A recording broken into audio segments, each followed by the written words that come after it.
12 Angry Men was released in 1957 and became a classic of courtroom drama. Sidney Lumet's directorial debut and a tale of 12 jurors deliberating the fate of a young man accused of murder, the film is a tense exploration of justice, prejudice, and the power of reasonable doubt. My name's John, and the men sweating through their suits with me are Matt. He's a common ignorant slob. He don't even speak good English. And Westy. Gentlemen, that's a very sad thing. To be nothing. ATRM are locked in a room to talk Lumet, Henry Fonda, and why you shouldn't judge a film by its number of locations. So quick, Westy's got a ball game to get to. Oh yeah.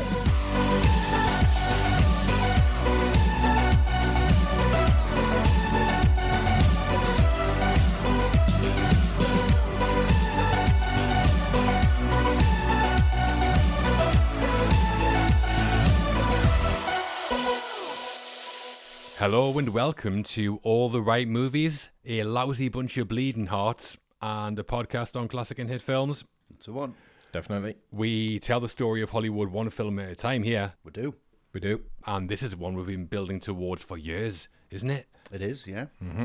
One room, 12 men, all angry, and what many consider the greatest courtroom drama ever made. Mm-hmm. It's not Body of Evidence. Unfortunately not. That's next year. That's next year. It is 12 Angry Men. Yes. Sounds great. Furious. So, Westy, the 13th Angry Man. Yeah. Why are we covering this one? Well, I mean, it's a classic. It is. In every sense of the word, I think. From a technical point of view, it blows me away. And then there's the performance elements that blow me away. And it's just in one location, which also blows me away. I think there's so much to admire here. And it is, like I've just said, I mean, it's technically perfect. As filmmaking, it's so proficient, and it's a debut. It's ridiculous. It's like definitely maybe. And just as angry as well. Just as angry. 5 angry men, 12 angry men. It's absolutely fine. I came to this late. I think I was kind of like mid-20s when I first saw it. And it was like, what on earth? Why have I missed this? This is just magic. It's just lightning in a bottle. It's absolute magic that's being captured here. And I remember finished watching it thinking that can never be replicated. I don't think anyone will ever be able to do anything even close to that. An hour and a half flies by, blows me away. Everything about it is pretty much top notch. So yeah, I'm dying to get into this one. Yeah. Well, I saw this a little earlier. I saw it when I was a teenager for the first time. Okay. I think I watched it just because of the reputation it had. Yeah. I mean, like 50s black and white films weren't massively high on my list then, but yeah, fair enough. I wasn't disappointed. Yeah. Loved it first time I saw it. It's probably the only film that when I've recommended it to people, no one's ever came back saying that it was less than brilliant. Mm-hmm. Yeah. Tends to go down a bit better than Primer when I recommend that. Yeah. There you too. That reputation hasn't lessened since then. Universally acclaimed, often called one of the greatest films ever made.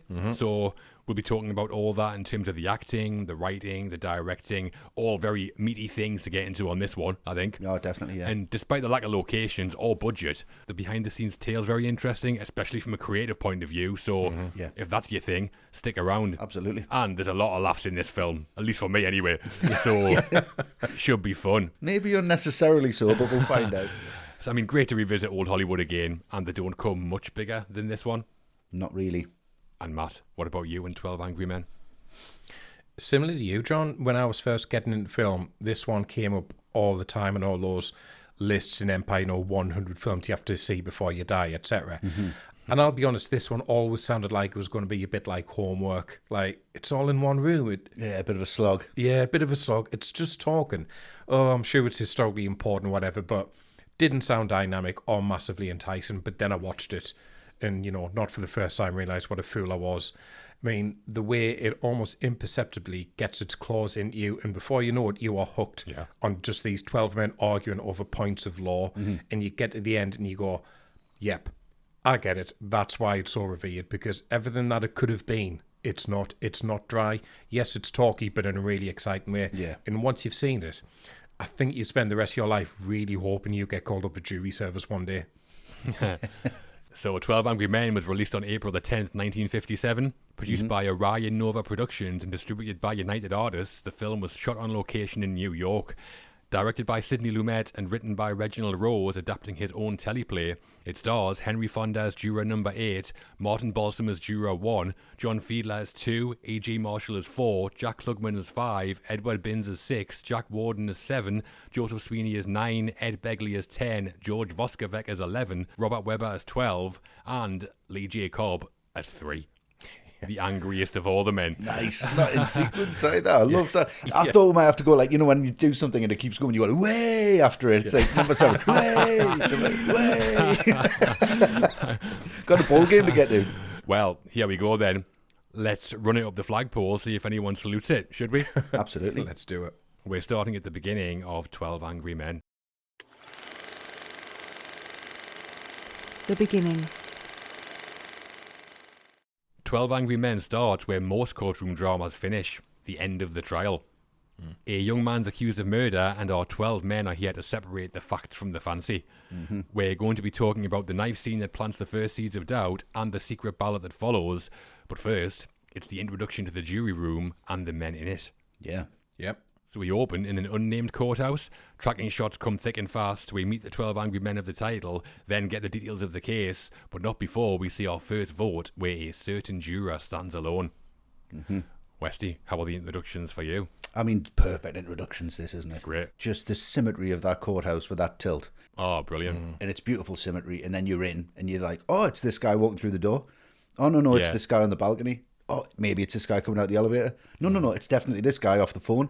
Spielberg does that all the time. Absolutely loves it. Just a lead in and then goes to somebody else. I mean, that's just 47 seconds and then we get to the door and we still don't know what's going on. And then we're in that courtroom and the judge is just bored. Yeah. You've got to come to this conclusion, and if you do, beyond reasonable doubt, he's going to get the electric chair. Can you hurry up and get this over with? And it just has this really somber tone to it all of a sudden. Yeah. And then there's that shot of that kid when he's just looking, and he's just so forlorn and lost. Yeah. But that cross transition is so long to take you from his face into that room. And then when we get into that room, I mean, this is just beautiful. I love the titles. I love the fact they're all lowercase. We'll get into that. That's absolutely fantastic. It's like Helvetica before Helvetica. It's wonderful. And we start with kind of a security camera view. We are at the top of the room. Yeah, it's great. We're just high up and wide. Where 7's like playing with the fan or something, isn't he? Yeah, 8's standing next to the window. He's looking out. He's a bit full on. The old man's in the toilet. He's trying to buy a little bit more time. We don't quite know who's who or where's what. There's all this incredible small talk. And you completely forget that this is a one-er. Yeah. This is one take. It's one shot, just travelling around as easy as you like in 1957. It's ludicrous. It's absolutely insane to just put all this in one shot and then go from character to character, get little nuances about who they are. All the expositions here without it being boring. This is the hottest day of the year. Do you want to stick a gum? It's a beautiful introduction, really, really well set up. And this room looks huge. And by the end of the film, it's tiny. Yeah. And that's so good. I mean, there was methods put in place. There was. And we'll go over that as well. And as it continues to go, as this shot continues to go, you get pulled into that room. It's just an incredible introduction. I agree. I mean, right from the first images, we get quality. Yeah. That opening shot you're talking about pans us up the outside of the courthouse. Yeah, and then we cut to inside and it pans back down, which is a great way to take us in. Yeah, it's up, down, yeah. And there's brilliant long tracking shots all over the place. Before we meet any main character, we start with those 2 men in the foyer, centre of frame. It looks like they could be the main characters, but then the guy with the briefcase walks into the foreground, the camera follows him, he goes into an elevator, the camera follows the guy that comes out, and then another guy comes out of a phone booth, and we follow him down the corridor, and then we come across the courtroom drawer. I mean, great visuals, and I think the idea is that it's setting up how, ordinary this is. This is a building full of, drama and stories, and we're just seeing one of them. So I think it's a great way to establish scale, how big the place is, and what it represents, and how small our story is, without ever really saying it. And then in the courtroom, there's loads going on there as well. I love how the first lines of the film are the judge's charge to the jury. And we only really get one good shot of the judge, and he's lazily drinking a glass of water. So it sets up this feeling that everyone's maybe a bit too casual about the case, or they're taking this seriously enough. Oh, the board, yeah. Yeah. Exactly, yeah. And another great tracking shot is that one that moves across the jury as they're listening to the judge. Yeah. The first time you see it, you don't think anything of it. But on rewatches, each juror's mannerisms are basically their character for the rest of the film. Yeah. Juror 7's looking round like he doesn't want to be there. Juror 3 is giving the kid absolute daggers. Yeah. So the characters are kind of there visually straight away. And this is all before we even enter the jury room and then get another 8 minutes long tracking shot. It's just like filmmaking excellence kind of from the start. Yeah. The opening jury room shot establishes all 12 jurors, as we've said. It's about 8 minutes long and made up of 18 camera movements. Sidney Lumet said the shot took half a day to plan and 7 hours to light and set up, and they got it on take 4. Wow. Yeah, I mean, that kind of precise approach to the filmmaking is something we'll get all the way through the film. Yeah. And something we're probably going to be talking about quite a bit. I think so, yeah. Yeah, I mean, the technical achievement just of that shot, I think it's pretty staggering. I mean, you just mentioned it, Westy. But what I love as well is how it serves the story. Lumet's not just showing off, he's setting the story up. In that one shot, we get a sense of like the claustrophobia of the room. We learn that it's scorching hot outside. We get a feel for every juror's personality, either through words or just through body language.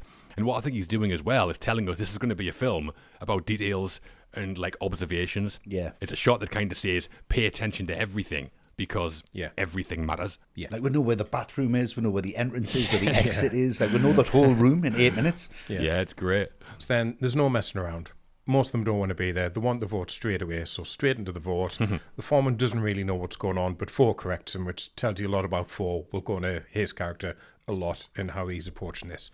Yeah. But when I come back to this scene, the first vote, I just love going back to it and looking at who raises their hand for guilty straight away, which is 3, 4, 7, and 10. Yeah. Everyone else is hesitant about it. Some of them are clearly waiting to see which way the wind is blowing from the start before committing to it, looking at what everyone else is doing.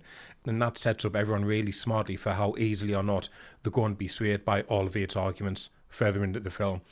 And the key thing for 8 here is he seems to be the only one who really understands someone's life is at stake here, which is what's troubling him. It's weighing heavy on him in a way that it doesn't seem to for anyone else. And he's not even straight in with, well, this evidence doesn't hold up, this doesn't make sense. Like he says, he doesn't know, and that's not good enough for him. All he wants to do is, let's just talk about this. Yeah. Which I think is just a life lesson that still holds up today. So lots of great character work here already, setting it up who's going to be easily swayed and who's not. Yeah.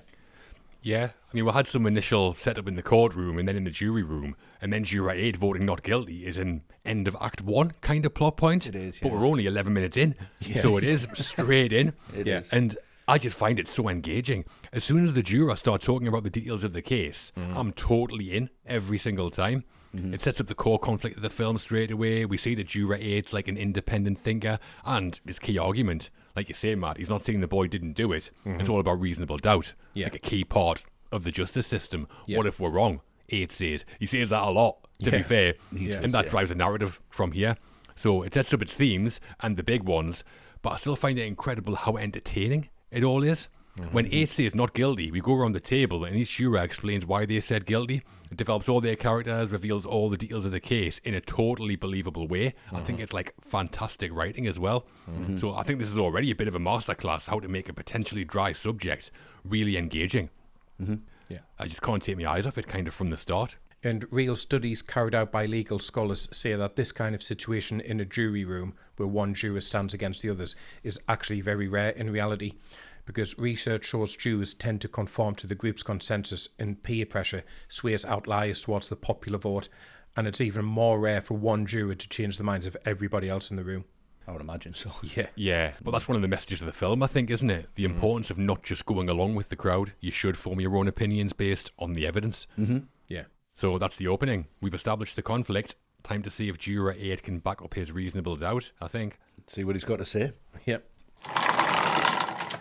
From there, we get into the evidence, and the prosecution's case around the unique murder weapon seems pretty airtight. Juror number 3 certainly thinks so. Yeah. Yeah, he certainly does. Not juror 8, though. He pulls out a knife of his own, and after a secret ballot, another juror changes their vote to not guilty. Yeah. Westy, the knife scene. How's this for you? What an influentiel film this is. I mean, it's even reached out to the Outback. I mean, Crocodile Dundee, all over this. You call that a knife? That's a knife. Slamming it in there. But yeah, the thing that strikes me about this film, every piece of evidence is a set piece. It's like an action sequence. Yeah, it is. All of these things are just like action sequences, and this is the first one. And you think, well, how impactful can this really be? And he's like, well, it's just possible. Now, everything is possible. Yeah. That's the wonderful thing about this, and that's what you get from 8. He's just got that absolute belief that coincidence is possible. Did it fall through a hole in his pants? Possibly. Yeah. Yeah. And he just kind of really, really stands up for what he believes, and there's empathy here and there's morality here. And empathy and morality comes in the form of a switchblade knife, which I think is an incredible motif. It's just the ultimate act of violence. It's treachery as well because it's hidden. So I think the iconography of using that kind of knife, he uses that to save somebody in the first instance. This is where the whole film shifts. That camera shot where we see the knife stuck in the desk. Yeah. And it holds on the knife. He stands up and the camera stays where it is. And his hand goes in his pocket and then it's just bang. That's the same knife. And he's like, I bought that 2 blocks away from his house. It was $6. Yes, I broke the law. I'm like, fucking yes. And it was like the 4th time I watched this, I went, actually, Jura 8's the killer. He's Kaiser Soze. He knows the kid's innocent because he killed his dad. That's how he's so sure. You've blown it wide apart, Westy. What a theory that is. Watch it again with that theory in place. And it's like, that's how he's so sure. And then the older guy is Kobayashi, and they've been working together all the way through. It ends the same. It ends like Usual Suspects. It just walks out. You just expect to have the knife in his pocket because it's the last thing you see. But this is the first set piece. Anything is possible. The film's blown wide open, and you just think, right, where are we going to go? What else is he going to prove? And it's so engaging. It really is. One of the most famous scenes in the film, I think, isn't it? Yeah, I think so, yeah. Oh, yeah. It's so impactful the way it's done. It really is. I love it when Jura 4 is talking about the knife. He's kind of laying out the story for us, basically. And halfway through, he stops and says, am I right so far? And 8 goes, yes, you are. And 3 just appears over his shoulder like, you bet he is. Like winning a pound. But the scene itself is brilliant. Up till now, the knife's been this, like, irrefutable evidence. Only the boy could have owned it, and this then revolves around that idea of reasonable doubt. Jura 8's not saying the knife proves the guy's innocent. Its existence just means there's more than one explanation. Yeah. So, great in the writing, that's one thing. But the filmmaking is just fantastic. 8 slams that knife into the table, clearly with some sound design added. Oh, yeah, and yeah. the camera feels like it zooms right in on it, even though it doesn't. Yeah, yeah. How great's that? Proper dramatic moment. Yeah. It's one of the most famous images from the film, that knife stuck in the table. And there's a nice callback later on when 3 picks up the knife and says, he put this 4 inches into his father's chest, and it's the wrong knife. It's wrong. Yeah, yeah. So it's all really theatrical, but it doesn't feel stagey. Just No. great filmmaking. And the point and the messages, I think, all land like that knife with a bang. Yeah, the camera nearly shakes when that goes on the table. I know, it feels like it does, yeah. Yeah. And the knives in the film, they are Italian stiletto switchblades with a Filipino-style crisp pattern. And Lumet thought that it matched the description in the script. But actually, none of this could happen in real life. If a juror went to the neighbourhood of the crime, bought a knife matching the real weapon, and then brought it into the jury room, it would be a violation of jury rules. He'd be removed from the jury, and it could end up in a mistrial. Bringing the knife into a courtroom, I think, might be frowned upon. Yeah, exactly. But if anyone knows anything about switchblades, it's you, Matt. The blade. Big X. Yeah. The blade partly. I've got one. Yeah. Of course you have. Yeah. But the knives, they are really strong visuals in the film, that kind of pattern on them. Props to the props team for finding those that really do the job, I think. Yeah, class. So he's making this argument, he's brought the knife out, but it doesn't feel like he's making headway here, so he just makes this massive gamble. Let's do a secret ballot. If it's still all 11 against me, I'll go with you. And you can see it all on Fonda's face. It's so evocative, just weighing heavily on him. So the relief when Balsam just reads out not guilty, and I think it's the second to last one, is not guilty, so it really builds the tension up. Yeah. But again, loads more great character work going on here because he can see the gap growing between those who are dead set on guilty and those who have grown doubts. Like, despite the fact it's been a secret ballot and that's been agreed to, 10 just demands to know who it was. Like, Yeah. why is that your priority? That's not what you're arguing about here. And all of 3's prejudices about people from the slums, they come racing to the surface because his immediate reaction is to blame 5, who said he's grown up in the slums. So you've got all these like little micro aggressions and conflicts flaring up between the various jury members. And it's just so compelling. And you can see the quieter members here start to develop. 6 standing up for 9 because in his opinion all people deserve respect and 9's being yelled at. So even though the majority of them are still voting guilty, you can see the ones who are voting with a conscience against those who aren't. And then that punch in when 9 reveals he didn't change his vote, I did. I did. In that Yeah. massive close-up. Close up, yeah. The confidence to have him basically address us as the audience, look straight in the camera and just go, I did. Brilliant filmmaking. Really, really impactful. Yeah. Yeah. After the vote, someone's changed the vote, and you mentioned him, Matt. 3 goes straight after 5. Like, Yeah. I know who it was. Brother, you really are something. It's Yeah. outrageous. He's like towering over him. He is, yeah. But I think that's pretty clever, because 3's drawn conclusions based on his own prejudice with the jurors, Yeah. just like he does with the case. Exactly, yeah. And doing one of the votes as a secret ballot is such a great idea. It Yeah. gives us a bit of variety, but also lets them get into another theme, like the dangers of groupthink. With no peer pressure, people like Juror 9 start giving their real opinions. Yeah. And then we get some bravery as well. When 9 does say, it wasn't him who changed his vote, it was me, I think that's another thing it's saying, that justice does require people to have, like, the courage of their convictions for it to work. So an important scene, another key plot point, and I think it rings really true in terms of real life as well, still today. I mean, I doubt that's the last time we're going to be seeing something like that. I very much doubt that, yeah. No, definitely not. So this is really interesting. We'll see the votes on paper as Juror 1 reads through them, and if you watch carefully, they show us who changed their vote before they tell us. As the votes are being gathered, 9 puts his slip of paper under 7's, and as the papers get passed down, the other votes are all put on top of that pile. So 9's paper is second from the bottom, and that's the one that says not guilty. Right. Some beautiful handwriting as well from the lads. It really is. Yeah, it's really nice cursive in there. Just block capitals, me. Just to tick our across. Not guilty. Yeah, like Jake Blues. But yeah, you don't get spoon feeding from Lumet. The information's there if you want it. And I think that's one of the reasons this holds up so well on rewatches, because there's so many little details there like that. Almost every frame, it seems like. I think it really rewards repeat watches, doesn't it? Yeah. Following the secret ballot, the jurors take a break, the perfect curtain call end of Act 1, and the perfect way to end our section on the beginning. Some impressive visual storytelling already. Time to discuss the man behind it, I think. Definitely. Let's do it.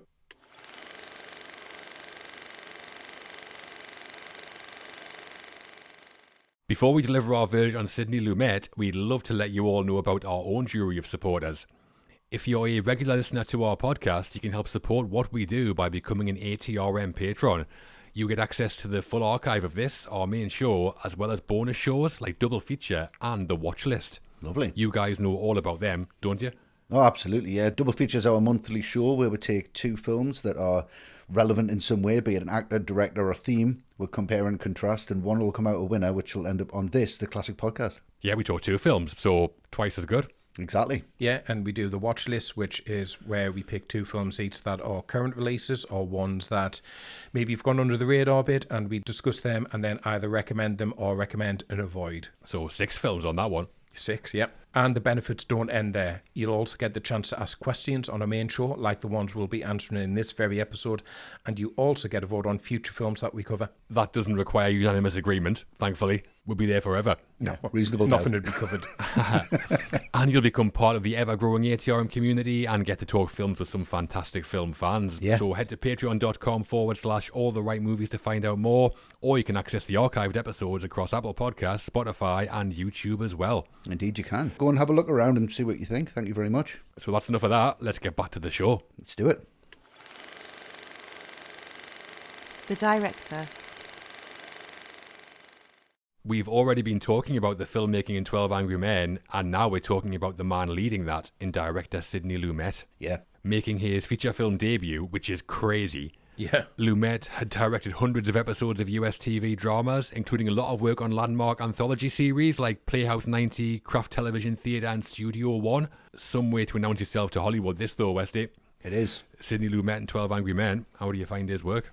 It's mesmerisingly good, but I think it's preparation. That's exactly what this film is. Yeah. It's 100% known exactly what's happening months and months before they even pick up the camera. All of this is premeditated. All of it's thought through. And I think he got all of that from his TV experience. But what he got from that as well is the command. He knows what it can do.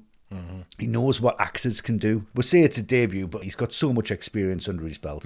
He's worked with so many people. Yes. And I think TV is because of the pace of it.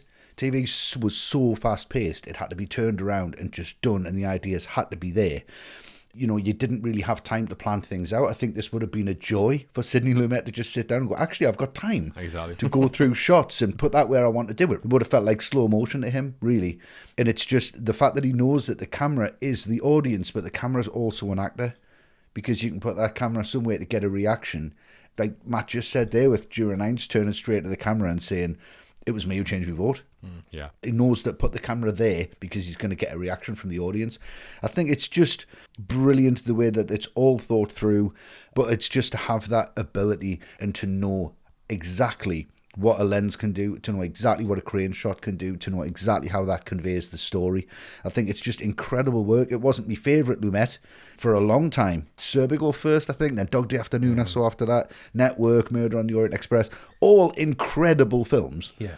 But this to me is just him going, you know what, I've got a real shot at the big time and I'm not going to miss it. And he doesn't miss any of these shots whatsoever. It's an incredible, incredible piece of work. Really, really confident, really brilliant. It is, all the way through. I mean, considering it's all shot in one location mostly, how much you can see Lumet in this film is mad.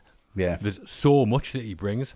What I like about this maybe most is that it's like great art, but also very scientific. Yeah. Like from a technical viewpoint, it's shot like millimeter perfect. Yeah. If I didn't know who this was by and was asked, this was made by a great director, 1957. Who do you think did it? Kubrick. I'd be betting everything on Kubrick. Yeah. Because of the precision of it. Just the symmetry of the opening shot, I'd be like, Kubrick. Yeah, 100%. Yeah. I mean, we'll talk about the technical stuff, but there's so much more here as well. I think one of the biggest challenges Lumet has as director is 95% of the film takes place in one room. How do you make that cinematic? And I think his brilliance is that he's kind of turned the one location into his advantage. It's like he's gone, right, everything in one room, fine. That means I can get everything absolutely perfect. Yeah. There's no unknowns. So if I think it through and plan it, every frame can be shot and blocked perfectly. And it is. I just love looking at all the creative choices that he's clearly made to make up for the fact he hasn't got much to shoot in terms of variation. And the range of wide shots, mid shots, and close-ups, it's fantastic. We get POV shots that switch midway through scenes. The scene that we talked about where the jurors are giving their reasons for voting guilty, when Six gives his, he looks directly into the camera. It doesn't even come close to breaking the illusion. It's so well judged. Yeah. And he does that all the way through, mixing up the visuals. There's times that he cuts across people by going from extreme close-up to extreme close-up to extreme close-up. It could be like, bloody hell, calm down, Sid. Yeah. You're doing me in. But it's not, it works so well. Yeah. Again, it's just so well judged. He knows when to push in and when to pull back. Scene after scene, it's like, well, that was executed perfectly. Yeah, exactly, yeah. Perfectly judged direction from Lumet, I think, with what he had to work with. Some of the most impressive visual storytelling I've ever seen, I think. The camera breathes, like the whole scene breathes. Oh, yeah. That's crazy. It's absolutely crazy. Yeah, I mean, we're talking about his TV background.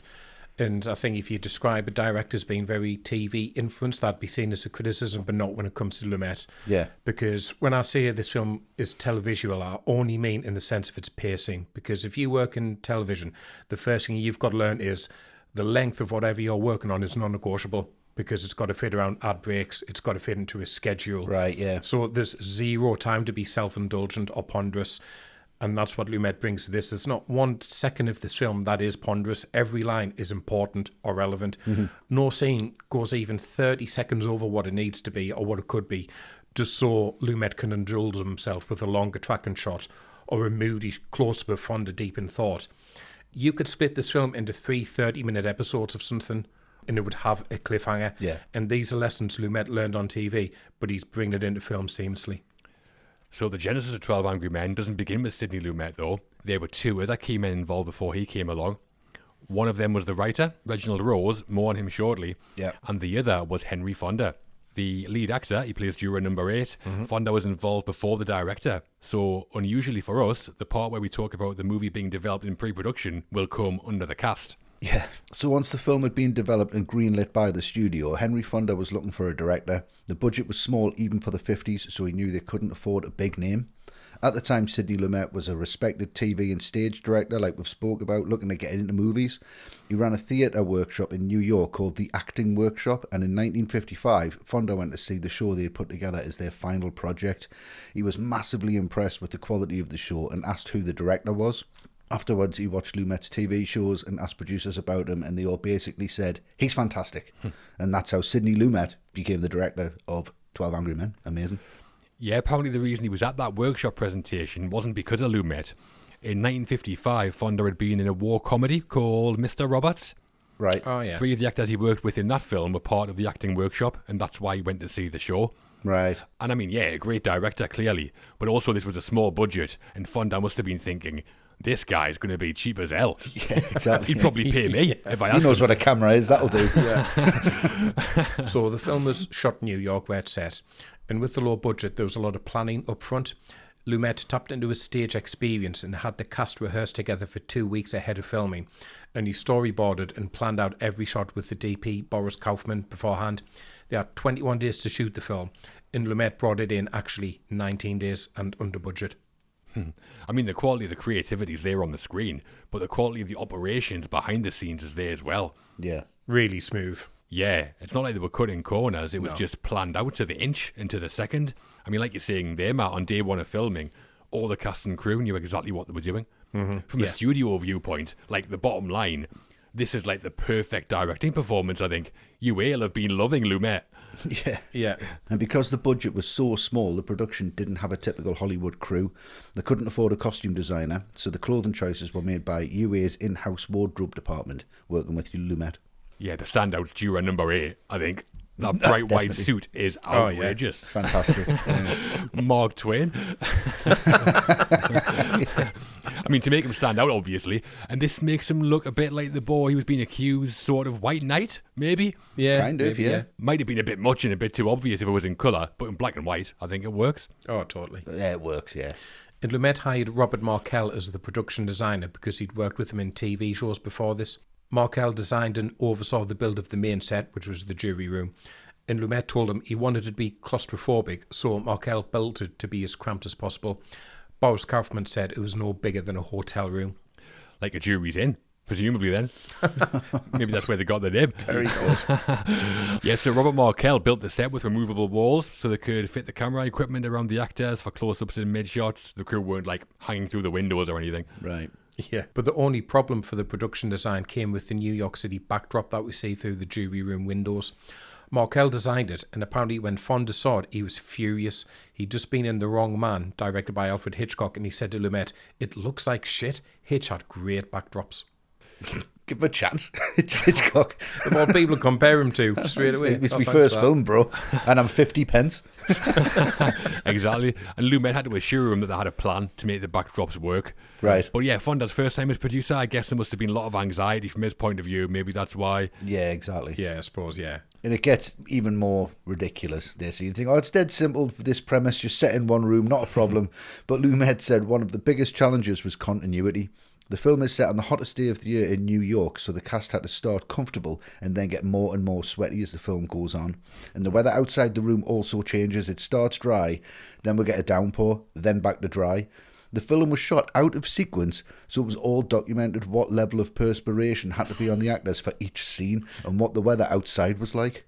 And some of them get really sweaty. They'll get really sweaty, like give yourself some kind of like a breathing space, but there's nothing. Everything's just so intense, yeah. Yeah. There's a shot where Juror 1 has like sweat patches on top of sweat patches. Yeah. Yeah. That's what happens when you wear a t-shirt with a tie. Crazy combo he's got on. Juror 1, oh, that's me, not guilty. And Lumet's approach to editing was as efficient as everything else.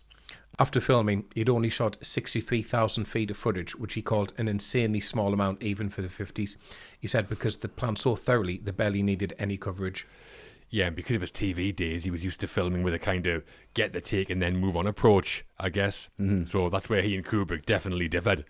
Oh, definitely. Yeah. I mean, that's kudos to the actors as well, like nailing their marks and nailing their performances on them early takes. Yeah, great play all round. Yeah. And the editor was Carl Lerner, and he and Lumet came up with an editing method to make the film speed up as we go. At the start, the shots are long. We talked about that 8-minute tracking shot at the beginning. And in the first act, the average shot length is about 20 seconds. But in the final act, it's about 4 seconds. And half the cuts in the film come in the last 20 minutes. Right. Yeah, I mean, obviously you don't consciously notice that, but you definitely feel it. Yeah. The visuals literally speed up as we go along. Yeah. It does feel like we start at like a trot, and by the end we're like galloping. Yeah. I think that's just the definition of great filmmaking, surely. Yes, yeah. It's your brain as you're watching the film. It starts off slow and it starts, right, what's the next? And then you're just kind of thinking of all of the different scenarios that you've seen. Yeah. It's like your thought process is the same as the cut. Yeah. Before ending the director section, we have our first ATRM Patreon question. So a benefit of signing up is that we answer our community's questions on our episodes, and we have one of those now about courtroom dramas. It comes from Stuart McDean.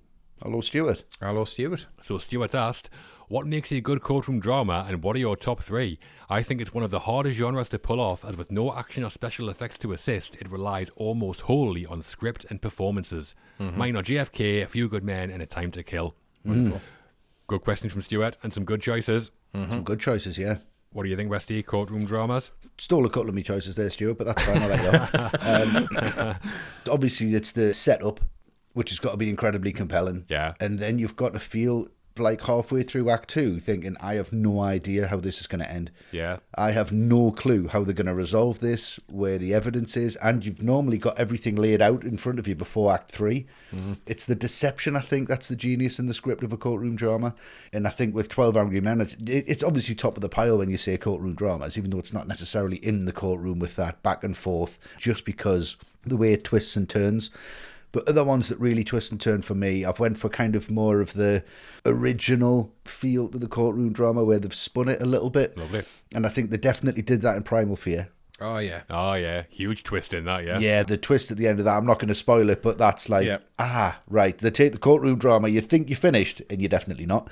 Sleepers, again, I think that's brilliant courtroom drama because it's basically Brad Pitt's character making sure that it goes the way he wants it to go. It's the opposite of winning, which is fantastic. Yeah, some cast in that one as well, isn't it? And the cast in Sleepers is incredible. It's a brilliant, brilliant film if you've not seen that. And The Lincoln Lawyer, I really enjoyed. All right, yeah, with yeah. McConaughey. I thought that was brilliant, and it was kind of a fresh take on it because you think, well, I've seen all that before. Really, really brilliant. But special shout out, Philadelphia is obviously up there. But my ultimate favourite is Liar Liar, 100%. Well, why wouldn't it be? You've stolen mine. Yeah, amazing. Yeah, for me, a great courtroom drama needs a few things. First, I think the stakes have to be very clear and very high. Like someone's life or someone's freedom. If the punishment's 100 hours community service, it's probably not going to work as well. No. And if you can't handle the truth, it's a bit pointless. Yeah. Second, you need complex characters on both sides. I think the best courtroom dramas for me aren't just good guys versus bad guys. There's nuance in the beliefs or the ideologies. There's usually some moral ambiguity. And third, the dialogue has to sing. Yeah. It's probably going to be a lot of people standing up and delivering monologues. If the writing's not sharp and the cast can't deliver it, it'll probably fall flat with the audience. Yeah. I mean, for me, 12 Angry Men is number one. It does all those things. Yeah. But if I'm picking 3 others, I'd go with A Few Good Men. Nice. Aaron Sorkin dialogue, and there's absolute fireworks between Tom Cruise and Jack Nicholson in the climax. Yeah. Yeah. I love it. To Kill a Mockingbird will be in there as well. Nice. The whole thing is great, but Gregory Peck's closing argument as Atticus Finch is yeah. one of my favourite moments in any film. Yeah. And then I'd go Lumet again. The Verdict. Verdict with Newman. Paul Newman and James Mason in the cast, which is an absolute treat, Yeah. obviously. Yeah. And that one's quite downbeat for the genre as well, It is, so a yeah. bit different. Yeah. So yeah, 12 Angry Men aside, those are my 3. Nice. I think what makes a good one is it's got to be about seemingly insurmountable odds and have a very personal focus. So Tom Hanks in Philadelphia, he can only afford one lawyer and he's up against a law firm that can hire half a dozen. Yeah. But he can't give up because it's his dignity and reputation on the line. Yeah. Samuel L. Jackson in The Time to Kill. Yeah. He can't afford law, he just has to have the public one instead. He's on trial in the deep south for murdering a couple of white men with the death penalty waiting for him, even though they raped his daughter. What chance does he have? That just grabs you and pulls you in so much. Yeah. I think a courtroom drama really, really lends itself well to an underdog story. Yeah. And that's what really makes the genre sing for me. I mean, my top 3, you've both said, yes, this is definitely in there. I'd also go with The Verdict. You know, Newman, one of his best performances. And again, it's an underdog story. He's up against the church in that. He's hugely underrated, to be fair, The Verdict. It's a really underrated film. It's really underrated. It's really, really good. And the third one I'll mention, going back to the 50s, Otto Preminger, Anatomy of a Murder, Oh, of course, yeah. which has that very famous poster, James Stewart, George C. Scott. That's a great film as well. That is brilliant. Yeah, the poster's fantastic. Saul Bass, isn't it? It is so bass, yeah. It's like the chalk outline, isn't it? The chalk outline of the body, yeah. Yeah, fantastic. Yeah. For 12 Angry Men, Sidney Lumet was nominated for Best Director at the Oscars, and the film was nominated for Best Picture. They didn't win, though. No. Do you remember what did? Same film for both? Oh, don't ask me. Yes, it was one we've covered, Bridge Over the River Kwai. Quite, all right, okay. Correct. David Lean, Best Director, Best Picture, Bridge on the River Kwai. Kwai me a river, Lumet. That's what Lean said to him. Maybe. Maybe. I'd like to think so. As for Sidney Lumet, though, sounds like we agree. Not just for a debut, which makes it even better, but by any standards, this is top-class film directing. Really is. It really is, yeah. The cast.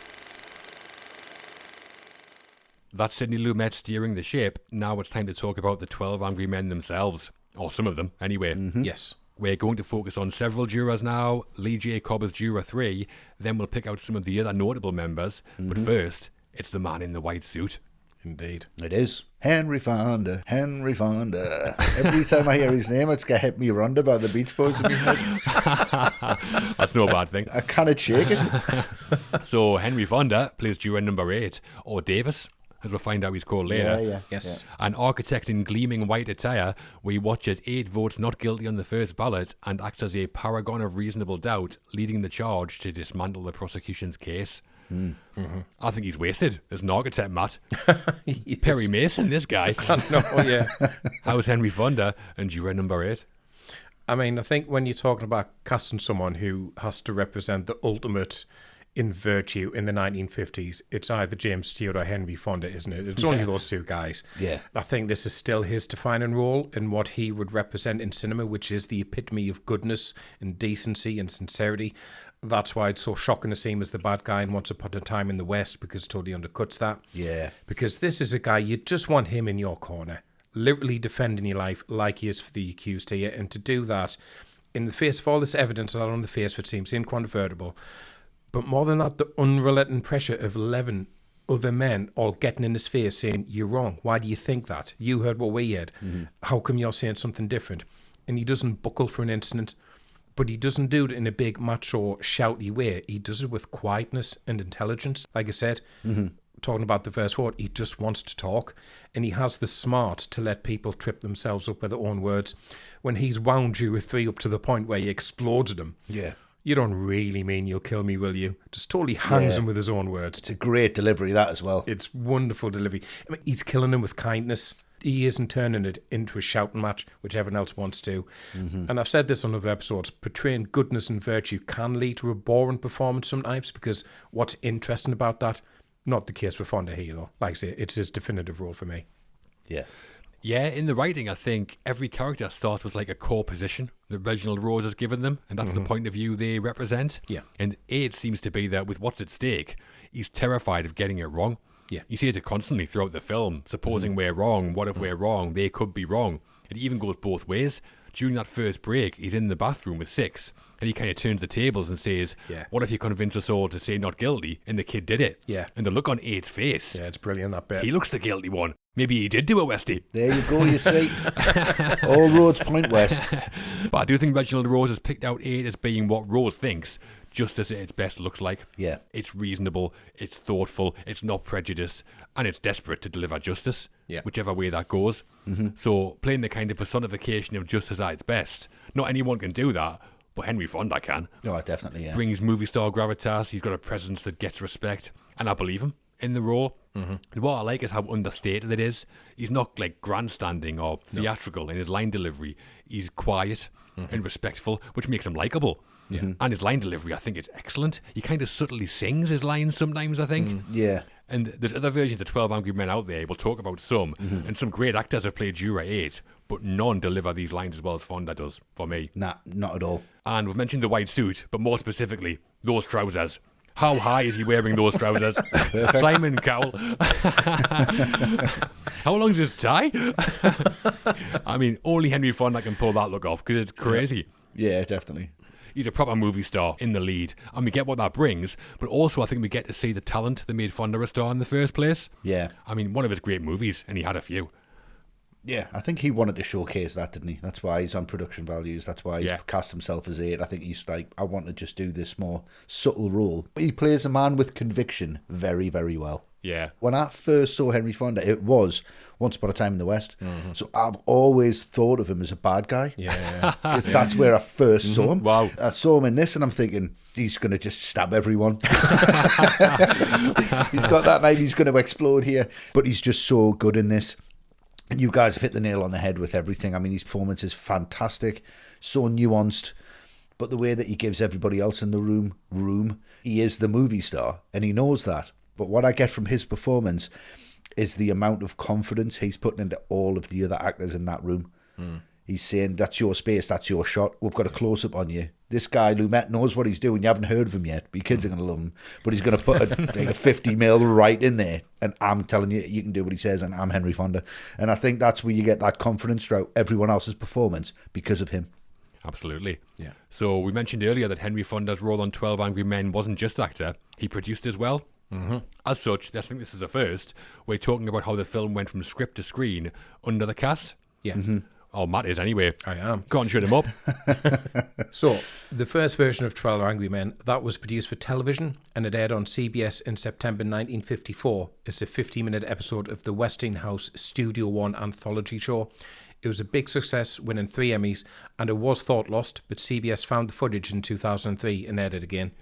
They did, and you can find it in lots of places online now. Mm-hmm. So that teleplay was directed by Franklin J. Schaffner, right, who went on to do Planet of the Apes and Patton. Oh, Patton, yeah. Patton, yeah. And starred Robert Cummings as Juror 8. Mm-hmm. So there was some talent involved. Mm-hmm. And 2 of the other actors in the teleplay are in the film as well. So we'll get to that. Right. So the teleplay was successful, as I said, winning 3 Emmys. So Henry Fonda watched it and straight away thought it had movie potential. He'd recently set up his own production company called Orion and contacted its writer Reginald Rose about doing a film adaptation. Rose was interested, so he set up his own company called Nova Productions, which is why the film is produced by Orion Nova Productions. Right. Yes, nothing to do with Orion Pictures, who was set up in 1978. No. They didn't go from 12 Angry Men to RoboCop. Yeah, I was going to say, RoboCop straight in there. Yeah. But yes, on the film, Henry Fonda as an actor and producer, Reginald Rose is writer and producer. Yeah. And Orion had a 3-year distribution deal with United Artists, and even though the production budget wasn't massive, UA weren't hugely keen on making 12 Angry Men. So Fonda and Rose both agreed to defer their salaries, so neither would be paid unless the film turned a profit when it was released. Yeah, so that reduced the budget to about $340,000, and UA signed off on that. Right. So Fonda and Rose taking the risk. Mm-hmm. I mean, that's what you have to do sometimes, isn't it? Yeah. Mm-hmm. They must have really believed in the material, though. I mean, rightly, as it turns out, obviously. Yeah. Fonda later said that he was very proud of the film and he loved acting in it but hated being the producer. He said he wanted to focus on the creative side and didn't like having to get involved in the business side and attend financial meetings. As such, this became the only film he ever produced. Yeah. Wow. He said being a producer nearly destroyed him. Yeah. I mean, the ultimate one-off movie producer, surely. This is like Chesney Hawkes or Tiffany, one-hit wonder level. And one of the producer responsibilities Fonda hated the most was attending screenings. He didn't like watching himself on screen. And he said he would sometimes wait 2 years after one of his films came out before he watched it. Wow. Yeah, but because he was producer here, he was contractually obliged to attend at least one of the daily sessions where the senior crew would watch the previous day's rushes. So Fonda very reluctantly went to the first rushes screening on day 2. And Lumet said that towards the end, Fonda leaned forward, squeezed Lumet's neck and said, "Sidney, it's magnificent." And then he left and never came to another screening. Wow. Squeezed his neck like I would have been like, Jesus Christ, what's he going to say? Yeah, exactly, yeah. Well, Lumet said that Fonda squeezed his neck so hard his eyes almost popped out. He said, "Sidney is magnificent." Sure wasn't Lee J. Cobb doing that. Well, for his work on 12 Angry Men, Henry Fonda received an Oscar nomination, not for acting though, it was as producer when the film got a Best Picture nom. Right. It didn't win, like we said, but Henry Fonda, in producing a classic and playing the lead role as well, he did a pretty good job, didn't he? I think so. Great job, yeah. The second juror we're discussing is Lee J. Cobb as juror number 3. A businessman with a volcanic temper and a complex relationship with his son, we watch as he votes guilty, gets more and more angry, projects his own personal biases onto the case, gets more and more angry, then furious, then irrational, until he breaks down at the end as the final juror to change his vote to not guilty. Yeah, quite the arc, isn't it? Yeah. Well, juror 3, Westy, he works his heart out. He really does. What do you make of him? And Lee J. Cobb. I wouldn't like a smack off him, let's be honest. No. A big fella. He is a big fella. There's no corn on the cob. Just loads of Yorkshire puddings. He's a big lad, but very angry. I love Jacob anyway, but I think this is kind of... Oh, yeah. Apart from Fonda, this is the performance for me. This absolutely leads the film. Like we said there as a joke, yeah, it is quite the arc, but it definitely is. I mean, he's really struggling. And he's the most personal of all the jurors, his outlook on this, about his life, where he is, the regrets that he's got, how furious he is with everything, not nothing's worked out for him, so nothing should work out for anybody. Yeah. He's being punished, so everyone needs to be punished. I mean, is he not just the basis of the character of anger of Inside Out? Like, it's dressed the same. I think he's angrier than anger. He is. It was modelled on J. Cobb, though, wasn't it, Matt, from 12 Angry Men, I'm sure. All right. Oh, I don't know. He's got the same tie, the same shirt, the same haircut. All right, yeah. Yeah, probably is then, yeah. I think it pretty much is, which is how angry he really is. He's the personification of anger. But you don't get sick of him, and you don't feel threatened by him. I think you just feel sorry for the character because he is so frustrated and has this real level of ignorance to him without stupidity, where he knows that he's right. And I think that is just a sign of the times in the 50s. He's very much like, I am a man, I am a father, I am right, you do this, you do that, you go over there, and that's how it needs to be. Yeah, you call me sir. Yeah, exactly. I think he's just a man who is just terrified of change. Yeah. And terrified of evolution. And unfortunately, this story evolves beautifully, and he's just almost not ready for it until he's transformed at the end because of that evolution. It's a great character, really well played out, and like I said, if it wasn't for Fonda, this would be the performance for me. Yeah, this guy is outrageous. Yeah. And like right from the start, in that tracking shot that we talked about, he's talking to juror 2, and he's like, I've sat on many juries. Is he always this angry about it? Every time. How many people has he killed? Exactly. He's the closest thing that we have to an antagonist in the film, I think. And the position Rose gives him, I think, is those personal feelings. It's all about his son. Yeah. So he represents how our circumstances can influence our judgment. Yes. I mean, I'm pretty sure 3 isn't supposed to be funny, but I laugh at nearly everything he says. Oh, yeah, yeah. Not in a bad way. He's brilliant. It's just all these eruptions. Yeah. Every time 8 makes a reasonable point and says, is that possible? 3's there like, no, it's not possible. Yeah. And Lee J. Cobb, what a great actor. Yeah. Tell you what, I think there might be an argument that Cobb is too good. 3's happy to see a young man executed. He's aggressive as hell all the time. He's bloody awful, really. Yeah. But I still like him. Yeah. And that's because of Cobb. Yeah. I do wonder if that was the intention or if Lumet's kind of sitting there going, for God's sakes, Cobb, I want everyone to hate you. Yeah. Yeah, he has a vulnerability thread that he addresses through anger, though, doesn't he? And I think you can see through that.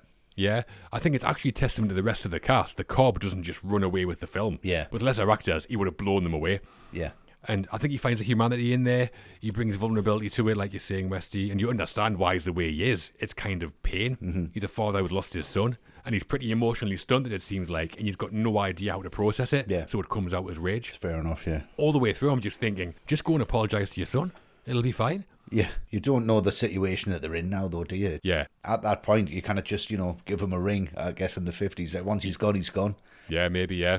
Well, fantastic character in the writing. The antagonistic opposition to Juror 8. Yeah. And Lee J. Cobb, great actor who just, like, explodes off the screen in every way. Yeah. Definitely. Just the angriest man I've ever seen in any film in my life. Like, he walks into that jury room, he's already on a 9. It doesn't take much to get him to 11. And I've never seen a more threatening finger on a man in my life. The way he's always just jabbing it into the air to make his point. Jabbing, that's the word, yeah.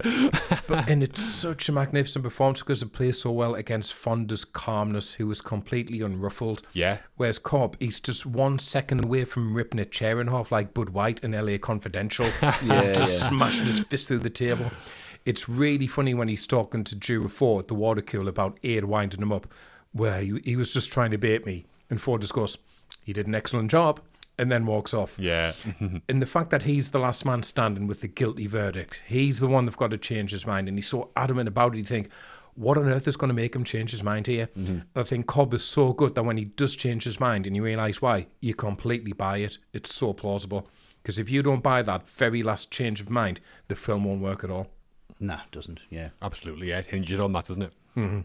After Henry Fonda, Lee J. Cobb was the most well-known member of the cast at the time. He'd already been appearing in Hollywood films for 20 years, and he'd been Oscar-nominated 3 years before this for playing Johnny Friendly in On the Waterfront.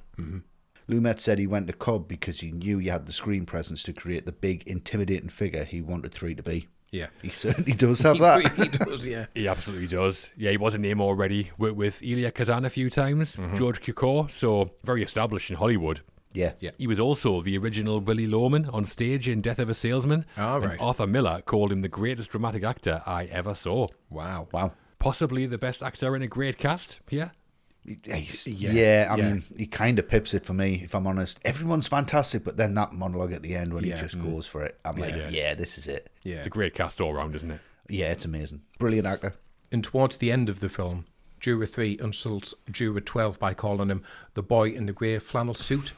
In 1 year before 12 Angry Men, Cobb had starred in The Man in the Grey Flannel Suit, which was directed by Nunnally Johnson.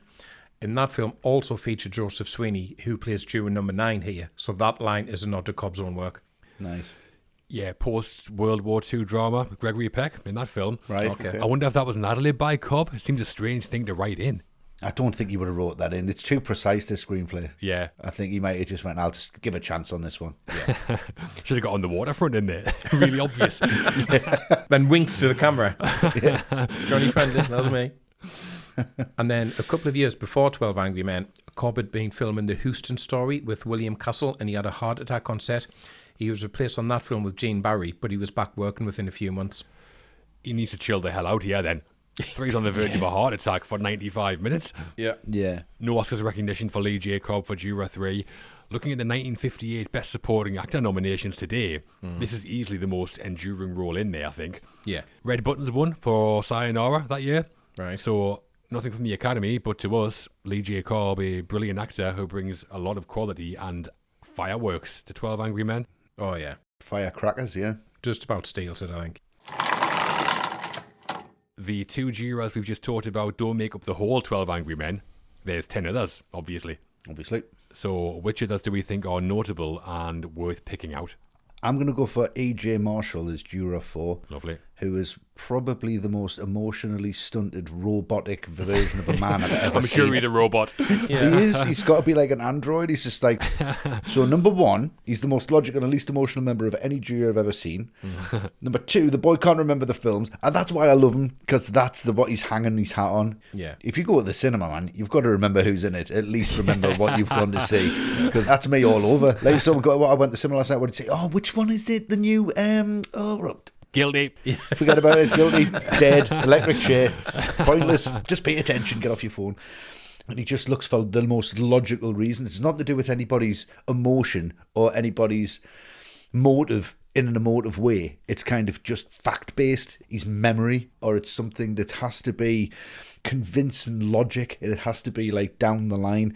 But he plays it so straight, and he's excellent. Yeah. Laying all the facts down, and it's his character because he is so guarded and is so robotic and is so emotionless. When he breaks down and says, yeah, not guilty, I'm convinced, I've got reasonable doubt now, you're like, right, well, that's it. Yeah, if this guy can be turned, anyone can be turned. So it goes from the ultimate logic, which is this guy, to the ultimate emotion, which is 3. It's just really, really well done. Great presence as a character, and ultimately, he's the one that helps the audience change their mind. Absolutely, yeah. I think 4 is kind of fascinating in terms of his position in the film. Yeah. Because he's both like an obstacle. He disagrees with 8 most of the way through.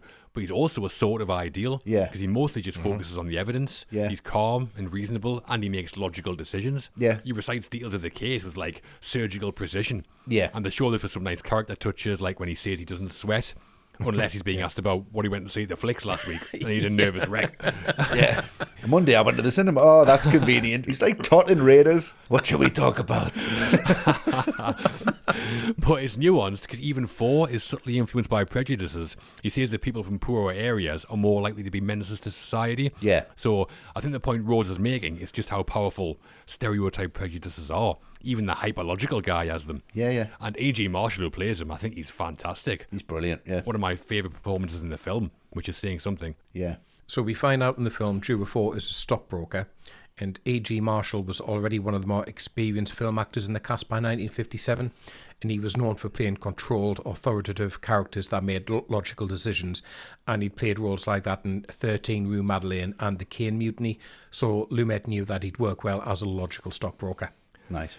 Yeah, this is his big one, but some of his other most well-known films came later on. Mm-hmm. Do you know some of the other films he was in? Nope.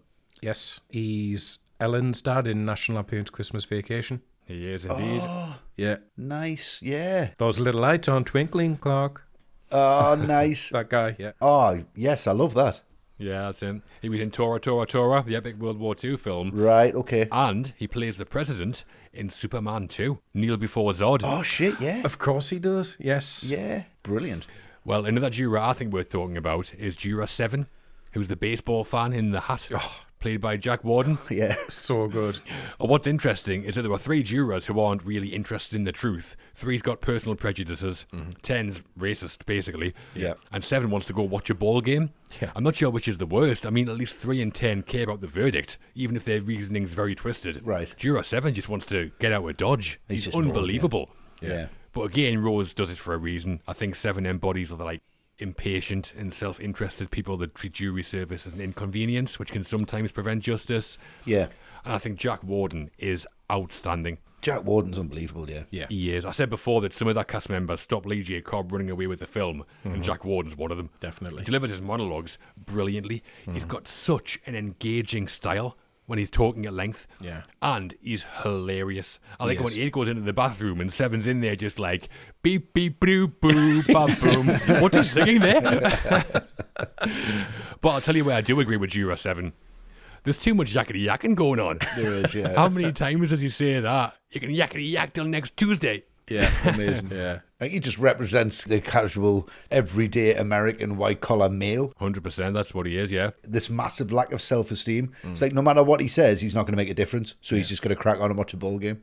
Yeah, exactly. I think it's such an important point being made through Juror 7. Yeah. And it kind of forces us to look at ourselves a bit and say, would we do and would we take this kind of stuff seriously enough if we were there? So Jack Warden had played a secondary role in From Here to Eternity, but 12 Angry Men was his big breakthrough. Lumet said he liked his versatility as he had a varied career to that point, which is why he cast him. Well, he went on to have some career afterwards, didn't he? Yeah. Oh, yeah. Shampoo, All the President's Men, Heaven Can Wait, The Verdict. Yeah. He's in While You Were Sleeping as well. Yep. He's in a series called Crazy Like a Fox. I used to watch that when I was a kid. Did you ever watch that? No? It was just before The Equalizer with Edward Woodward Right. came on. It was like a Friday night thing. It was called Crazy Like a Fox. Him and his son were like private eyes, I think. Oh, okay. Right, nice. It was class. I need to dig that out again, actually. It was really, really good.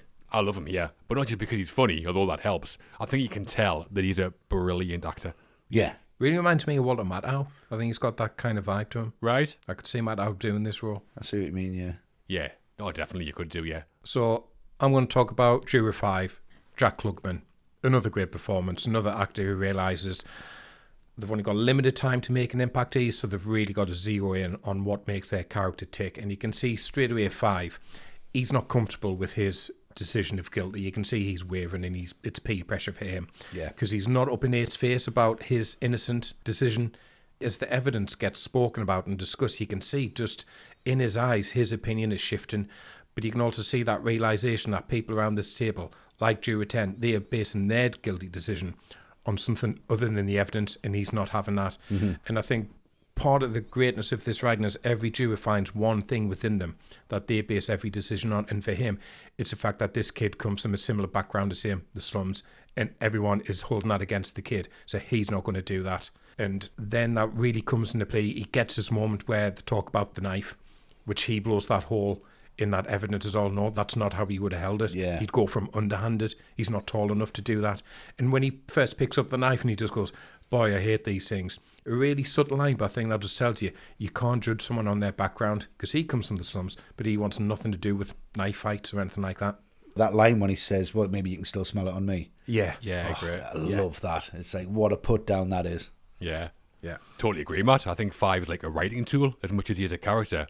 Through him, Rose kind of takes apart all the class prejudices running through it all. Mostly from Juror 10, but others as well. That bit when he first says something is when 10's like, you know how these people are, and 4's kind of backing him up. Yeah. 5 doesn't explode, he just goes quiet at first, but then he's like, enough's enough, yeah, and kind of goes, you can't say that, and steps in. And there's a real like dignity to him, which makes his stance all the more powerful to me. Yes. And he gets his moment in the second knife scene, the sequel, where he shows him how people actually use a switchblade. But because of how he carries himself and how he looks, he's like well coiffured in a suit. It does kind of challenge all these assumptions that have been made about the kind of people that would use one of these knives. I mean, that's the point. Yeah. He kind of gets an arc as well. He starts as almost apologetic about his background and then slowly becomes more proud. He's mouthing off all over the place Yeah. by the end. And I think Jack Klugman plays it all with a lot of restraint. I think through him, it just highlights the point that Rose is making. Yeah. Again, I think it's a really good acting performance. Yeah, it's a very physical performance. Yeah. Without actually moving much. He's just got a presence, like a real presence on the screen, yeah. Yes? And Klugman was the youngest actor in the cast at only 35. He later said that when he was being taught drama at the Carnegie Institute, his teacher told him, "Young man, you are not suited to be an actor. You are suited to be a truck driver." Harsh. It is a bit.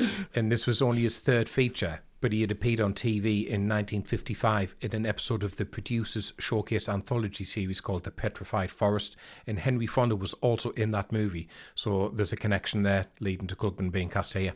Right, nice. Yeah, Jack Warden was in that episode too. Oh, wow. Right. And so were Humphrey Bogart and Lauren Bacall. Wow. Sounds amazing. That's a bit all-star for a TV show, isn't it? Did Lumet direct it? And Jack Klugman went on to play Oscar in the 70s TV version of The Odd Couple. Oh, yes, he did. That's right, yeah. Another Odd Couple connection is juror number 2, played by John Fiedler. This was his first film credit, but he went on to have a successful career. He played Vinny in the film version of The Odd Couple in 1968. Oh, yeah. And also did the voice of Piglet in the 70s version of Winnie the Pooh. Yes. As soon as you hear him as Piglet, you know it's him. You can't not hear it. Yeah, He's yeah. got that like soft-spoken voice, hasn't he? Yeah. I think he's good here. A quiet performance, but you can tell he's also a very good actor. Yeah. It makes me laugh near the start when 3's mouthing off and 2 goes, "Oh, wait a minute, some people haven't had a chance to talk yet." Yeah. And 3 puts his hand in his face and just goes, "Be quiet a second, would you?" The rudest man in the world. Yeah. So Reginald Rose had served in the US military during the Second World War, and during casting he'd mentioned to Lumet how his experiences of conflict had shaped his writing of the conflict in 12 Angry Men, and that might have influenced who Lumet hired, because 8 of the 12 jurors were US Army veterans. Wow. Henry Fonda, John Fielder, Jack Klugman, Martin Balsam, who's the foreman, juror 1, and Jack Warden all served in the US Army Air Forces. And 2 other cast members we've not mentioned lots yet, Edward Baines as juror 6 and Robert Webber as juror 12. Wow. Well, yeah, 6 is the one who keeps threatening to punch 3's lights out. Yeah, gonna lay you out. Yeah, really funny. And 12's the ads guy who keeps doodling on his pad. Yeah. I'm surprised that 8 doesn't yank that over his hand like he does with those notes and crosses. No, all right, yeah. No award recognition for E.G. Marshall, Jack Warden or Jack Klugman for their displays in 12 Angry Men. Looking back though, I think they all could have been. Yeah, looking back, yeah. Imagine just the whole cast. Taking all 5, yeah. Yeah, brilliant. But that is our cast section. Henry Fonda and Lee J. Cobb, and we mentioned some other actors, and we'll mention the ones we've not yet. But as a whole, this is among some of the best ensemble work you'll see in just about any film. Oh, yeah. It has to be up there. It's definitely top 5, easily. One of the best. The middle. Heading into the middle of 12 Angry Men, and the cracks in the prosecution's case are starting to show. We're going to be talking about the reenactment scene where juror 8 shuffles round the room to make a point, but first, it's some moments that show how doubt is spreading throughout the room. Yeah. It is. As the deliberations continue, more jurors are starting to query the evidence. 2 testimonies in particular come into question: an elderly witness who lived next to an L train, and the idea that the accused would return to the scene of the crime. What do you think, Westy, with how things are unfolding? Here's another set piece. Well, another 2 set pieces. I mean, it's just fantastic. You know, you ask the question, how long do you think it would take an L train to get from this point to this point? Yeah. Like you said earlier on, they're doing the noughts and crosses, and he's just like, come on. Yeah. It's not a game. Crumples that up. 3's furious. He's kind of bouncing around all over the place. Who do you think you are? But then we'll get this. We're getting down to brass tacks here. We're trying to figure this out. This is how intense we're going to get. This is how intent 8 is unproven. There is doubt here. You know, you've got them 10 seconds. He wouldn't have heard it. That's all fine. That's great. But what really gets me is 9 here. The main doubt in this is, why would he lie? And I absolutely love this monologue. I think it is just wonderful because he's talking about himself. Yeah. He's literally saying, that's why I've said not guilty. That's why I'm backing him up. That's why I want to talk about this. I want to be known for a good reason. I don't want to be known as just somebody who just turned up and said guilty and disappeared. I want to fight for something, and I want my life to mean something, even if it's just to me.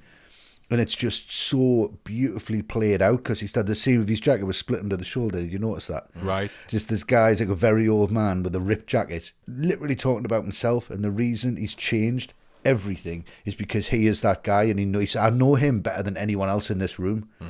And he just gets shut down for it. Oh, what do you know about it? And then there's that incredible silence. He just shakes his head.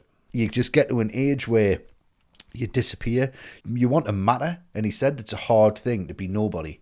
There's so many clues in this whole film as to why they've done what they've done and chosen what they've chosen and where their moral compass points. Every single character reveals that to you, and that's Juror 9's moment here. And it really just kind of cuts me in half a little bit on how he's just spilling his guts.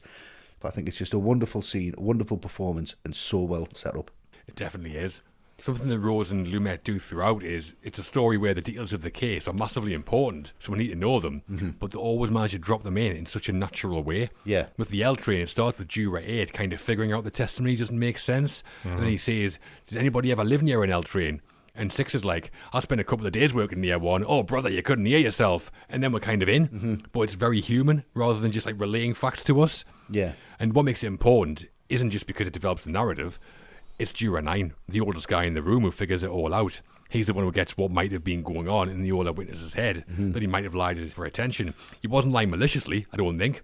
He's kind of lonely, basically. He actually says he convinced himself that this happened. Exactly, yeah. Which I think is a relatable observation about age and just about being human for anyone.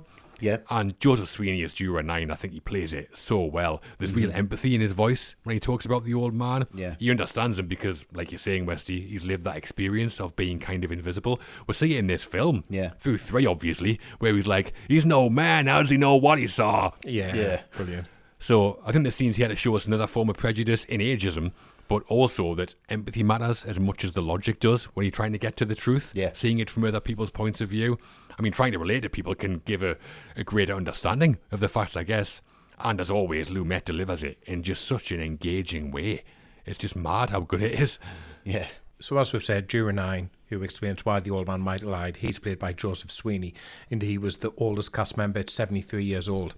And his first film was actually a 1918 silent comedy called Sylvia on a Spree. Wow.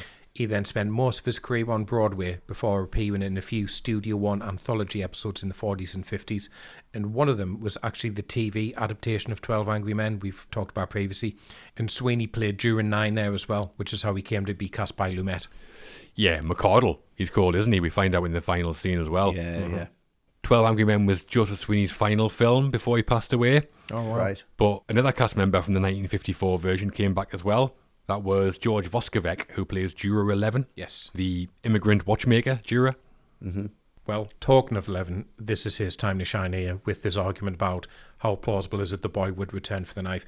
And one of the things I do love the most about the writing is once the first cracks start to appear, various jurors pick up on various different things. It's not all 8 going, but what about this? What about this? What about this? It's someone different each time, which I think works so well. Yeah. And this argument about the boy returning for the knife is logical. Would he have done it? And you have 3 and 7 who are just making jokes about it. It's not nice to leave knives around sticking in people's chests. Yeah, especially relatives. So you're starting to see the gap widen here, not just between those who are set on guilty and those who are set on not guilty, but the different attitudes even between those in the same camp. Like we've been saying, 4 dead set on guilty, but he shoots both of these down, where he just goes, I don't see anything funny about it. Yeah. So it's just these little fault lines and little conflicts between everyone. And from here on in, 3, do you notice he just sticks to 4 like a leech? He's just like, yeah. 4 doesn't want anything to do with him, which we'll talk about later. And 3, still erupting here at 11. What side are you on? Yeah. But 11 is so calm and collected and cool. I don't believe I must be loyal to one side or the other. Yeah. Which is, that's very idealistic, but that's the way it should be. And I think this scene really demonstrates who gets that and who doesn't. Yeah. It does. I mean, we're talking about the importance of following the facts, not your feelings in a case. But one thing which isn't always logical is human behaviour. And I think that's one of the points that's being made here. The boy returns to the scene of the crime. As 8 says, why would he do that if he knew his father was lying dead on the floor and there was a chance that the police were waiting for him? Yeah. That's the logical argument. But it doesn't mean that he didn't do that. Yeah. Criminals do sometimes return to the scene of a crime. Yeah. So the point is, I think, we've got 2 totally plausible explanations for the same fact, which is basically the definition of reasonable doubt.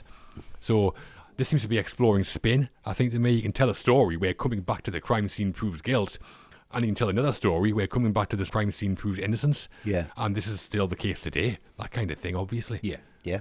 The tables are starting to turn, then we should probably see if that continues, and a couple of important narrative scenes there. Oh, yeah, definitely. Yeah. The tension in the room is building and only grows as Juror 8 decides to challenge 2 further testimonies. Could the old man really have made it from his bedroom to the front door in 15 seconds to see the boy fleeing the scene of the crime? And could the accused have forgotten what films he saw at the cinema just hours later? Time to find out as Westy investigates. Nice. Westy Investigates. That's a little spin-off show, isn't it? Investigates. Well, this is great. Do you think he could go from the bed to the door, which is 12 foot, then walk 43 feet down the corridor? No, he can't. Definitely not. You don't have to reenact it. No. He definitely can't do that. He's an old man. He's dragging his leg trying to hide it. Yeah. But the thing that I get from this is just that brilliance of reenacting it. He has to prove himself. He has to kind of get from one to the other. Right, I'm going to walk to that wall and walk back. Yeah. But I just love it. Anyone got to watch for the second hand? He's like, I'm just waiting for the second to get to 60. He's such a sweetheart, that guy.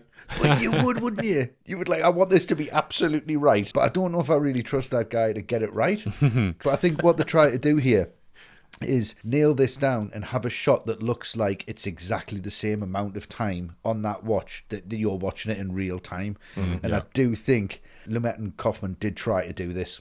And it's really hard to judge if you're shooting film through a mag and you're then timing that film, because then you've got the process, 24 frames a second. You kind of can be a little bit off. So they were out by 10 seconds. Right. Because the kid says 41 and this is exactly 31 seconds. Right. So I think they allowed that 10-second kind of gap either side just in case there might have been an issue. Because if it had taken too long, wouldn't have worked as well. That tracking shot needs to look as close to 41 as possible. And they got it 10 seconds off. And it's just absolutely fantastic, just the way it just tilts down to the floor. You're following his feet. Yeah, great. Again, usual suspects. It's Kaiser Soze dragging his foot. Really, really well done. Really well judged. And I love the way he changes halfway through. He's like, he would have walked faster than that. Like, how'd you know that? He's like, you want us to walk faster? I will. And then speeds up ever so slightly. Yeah, a tiny bit. Just a tiny bit, but you just see it. It's really, really brilliant. It's getting more physical now. It's tangible. You can touch it. You can see it. I'm going to prove it to you. This is the actual fact. And you're just along for the ride here. I mean, this is the middle of the film. It's like going down a water slide and you're halfway down.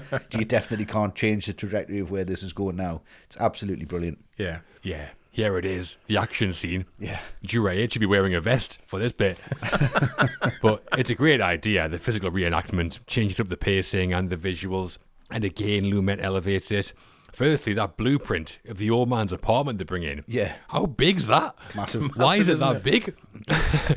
It looks like they just won the postcode lottery. Brilliant. They would have had that in the courtroom. They wouldn't have shown the whole jury at once. I think you needed that size. Yeah, I mean, it's a great image. And then how they shoot the reenactment, the tracking shot around the room was really good. And the sound, the footsteps scraping on the floor. Yeah. Great. And there's a shot just before the reenactment where Jura 7's shouting his mouth off about Jack Dempsey fight for some reason. And they suddenly start questioning the 15 seconds thing. Yeah. There's this one shot where characters with different opinions all come in and they're popping into the frame from all over the place.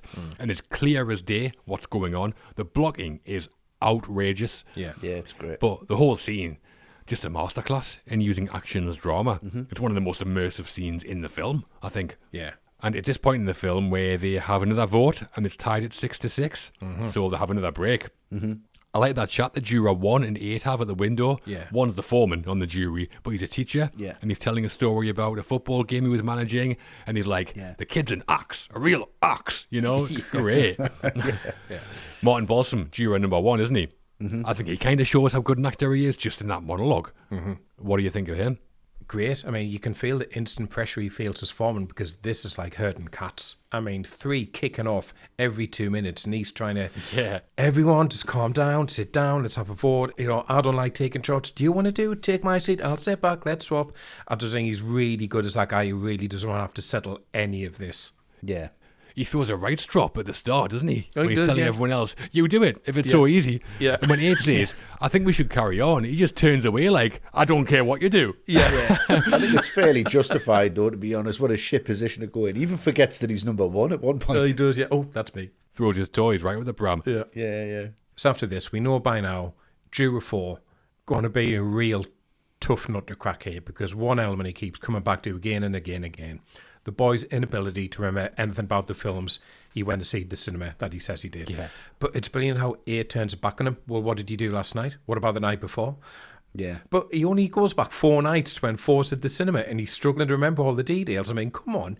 Like, if I saw something 4 days ago, I can remember the DP, I know the editor, I know the costume designer. Yeah, you can, Matt. Yeah, well, you I can, but, maybe that's an unrealistic bar. I mean, you get 3 chipping in the background, don't you? Tells when you get back to New Year's Eve 1954. Yeah, that's great. Yeah, it's a really funny comment. But it's a very important scene in terms of chipping away at how steadfast Ford is in his belief. Yeah. And you get that great callback because so far he's been the only one not suffering in the heat. He says to Five earlier, no, I don't sweat.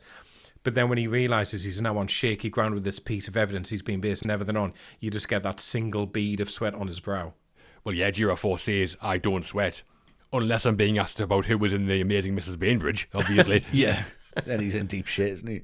Yeah, The Amazing Mrs. Bainbridge and The Scarlet Circle he mentions, they're not real films, by the way, just in case anyone's wondering. Yeah. Yeah. But till now, Juror 4 has been like the logical member of the group, and he clearly prides himself on that. And I think he seems to think that being that way means you can't really get anything wrong. Yeah. And then this scene kind of pulls that idea apart. Yeah, exactly. If he can't remember anything under no real pressure, it's probably reasonable that the boy didn't when questioned by the police. Yeah. Yeah. So I think it basically underlines the message that sits at the core of every argument in the film, really, that justice is really complex. Yeah. It is, yeah. And humanity needs to be understood and given a chance. Absolutely. Because we aren't robots. You can't just react exactly No. the way that people think you're going to react to things. 100%. And that's the middle section of 12 Angry Men. The votes are shifting, and what seemed like an open and shut case is now anything but. Time to talk about the people behind the scenes while bringing this to life, I think. Yeah. Yeah, definitely. The crew. Time to talk about the key crew members now who helped bring 12 Angry Men to life. We're going to be discussing composer Kenyon Hopkins, who created the score, and cinematographer Boris Kaufman, whose camera work we've already touched on.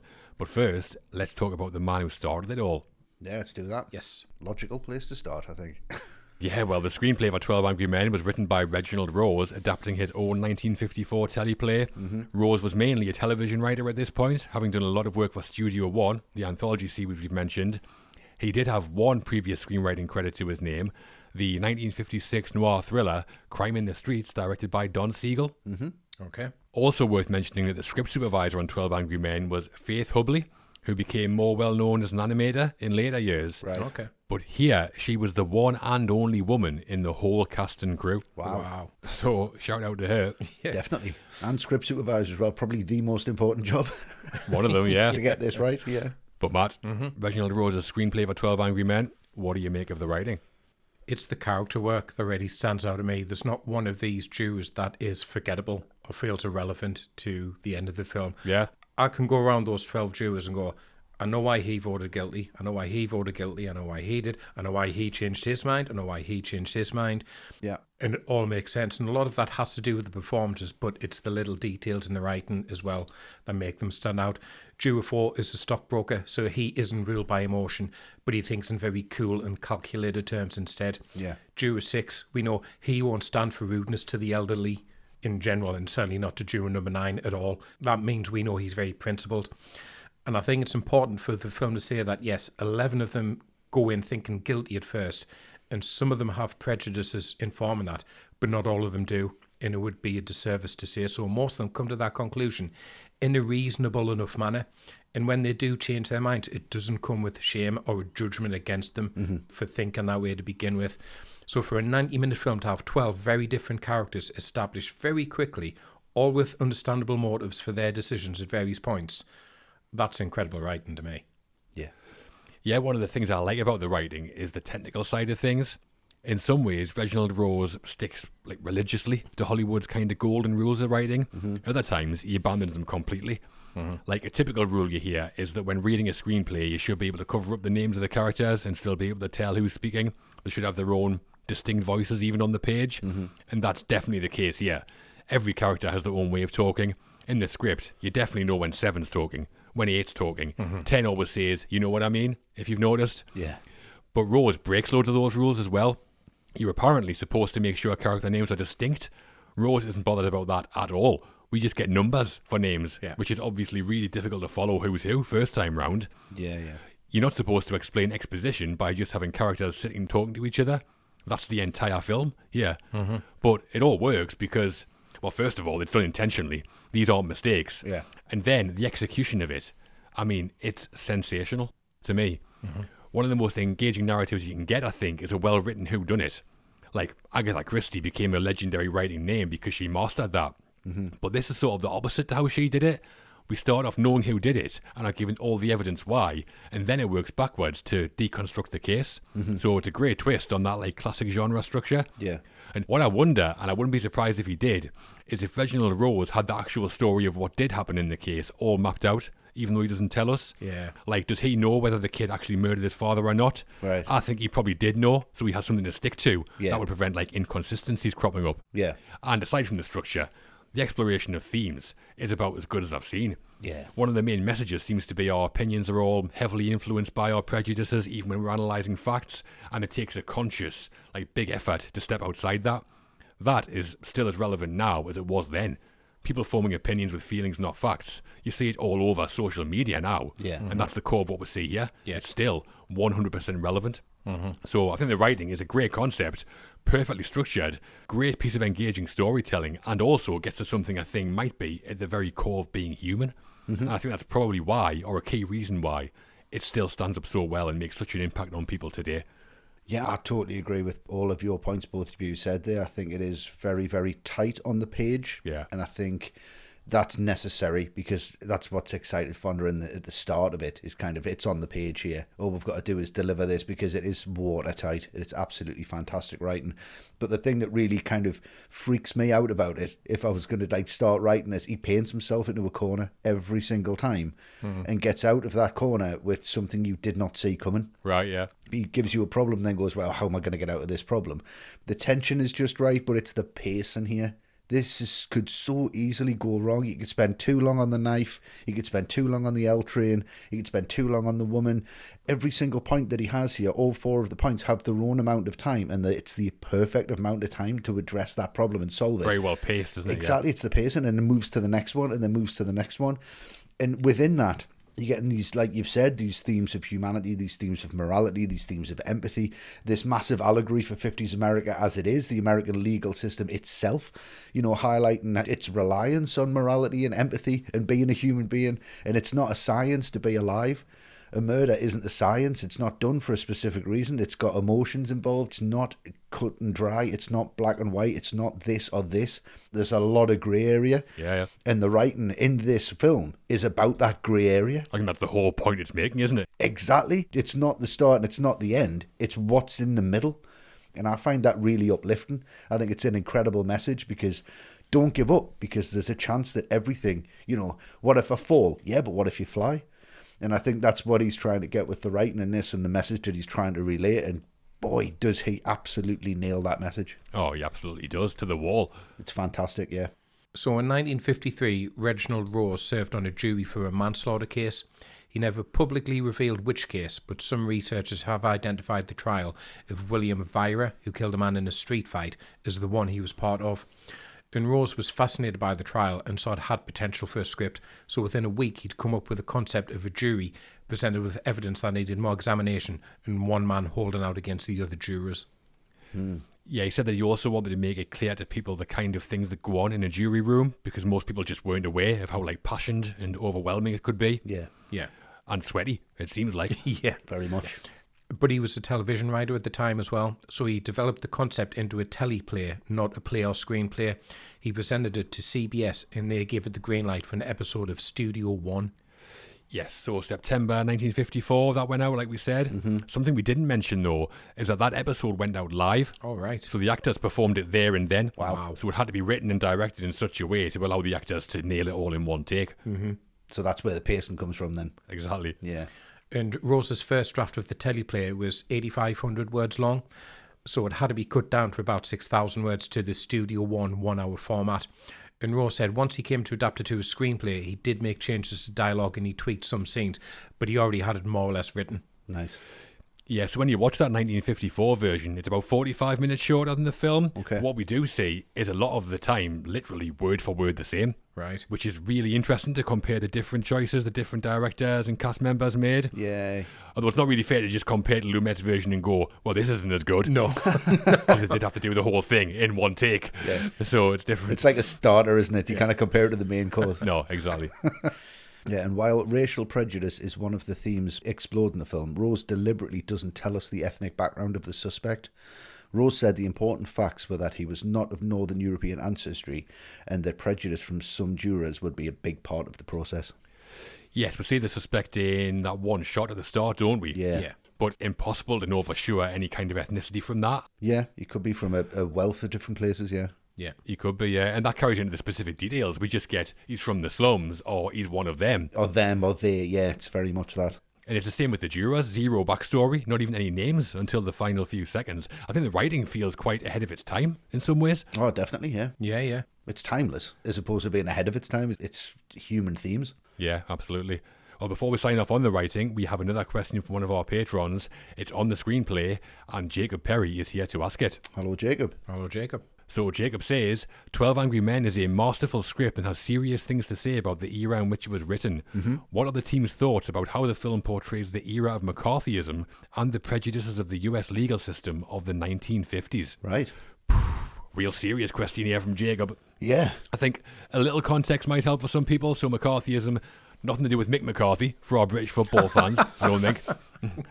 In the 1950s, a US senator called Joseph McCarthy led investigations into the idea there had been communist infiltration into American institutions. Yeah. One of those institutions was Hollywood, and it led to many writers being blacklisted, unable to work in Hollywood, and some of them never recovered from it. It ruined careers. Yeah. So, a big question. So, a big man to answer it. Please not me. Matt, thoughts on McCarthyism and 12 Angry Men? I think, pessimistically, as it sounds, I don't think it portrays anything that wouldn't happen today in the legal system. I think if you end up on trial for something and you have the wrong colour skin or you're the wrong gender or the wrong sexuality, then good luck to you, because the odds are quite likely going to be stacked against you. Yeah. Only difference is you'll get a jury these days that isn't just 12 white men. Yeah. It'll be a mixture of genders and ethnicity. But even so, there's still no guarantee that loud prejudices won't win out over calm reasoning, unlike here. So, yeah, I mean, it's kind of depressing to say, but I just don't know if things have changed that much. Yeah. I mean, as a screenwriter in the 50s, Reginald Rose would obviously have been fully aware and following exactly what was happening with the whole Hollywood blacklisting thing that was going on. Yeah. And obviously he doesn't directly reference that in 12 Angry Men, but I think it's clearly all over it. It is, yeah. The whole film is about the danger of herd mentality, groupthink, like we've been saying, the importance of standing up to what you see as injustice and the courage it takes to stand against a majority. That's massively relevant to what Rose saw happening in the 50s in Hollywood, America as a whole. I mean, he was writing this in 53, 54, like we just talked about. So, like, peak McCarthyism. Yeah. Writers' careers were being destroyed. And if you spoke up against it, you'd probably get targeted yourself. Yeah. So the idea of one man standing up and saying, hang on a minute, let's think about this, supposing we're wrong. Yeah. It does take on a whole new meaning when you know the backdrop at the time that he was writing to. Yeah. I mean, I'm not sure 12 Angry Men's explicitly about McCarthyism, but I do think it's about its kind of underlying issues. And Rose, whether conscious or not, I think was clearly influenced by what was going on around him at the time. Yeah. Didn't Cobb name names as well? Did he? I think Cobb testified, yeah. Well, I know Elia Kazan did, didn't he? He was very close to him. Kazan did, yeah.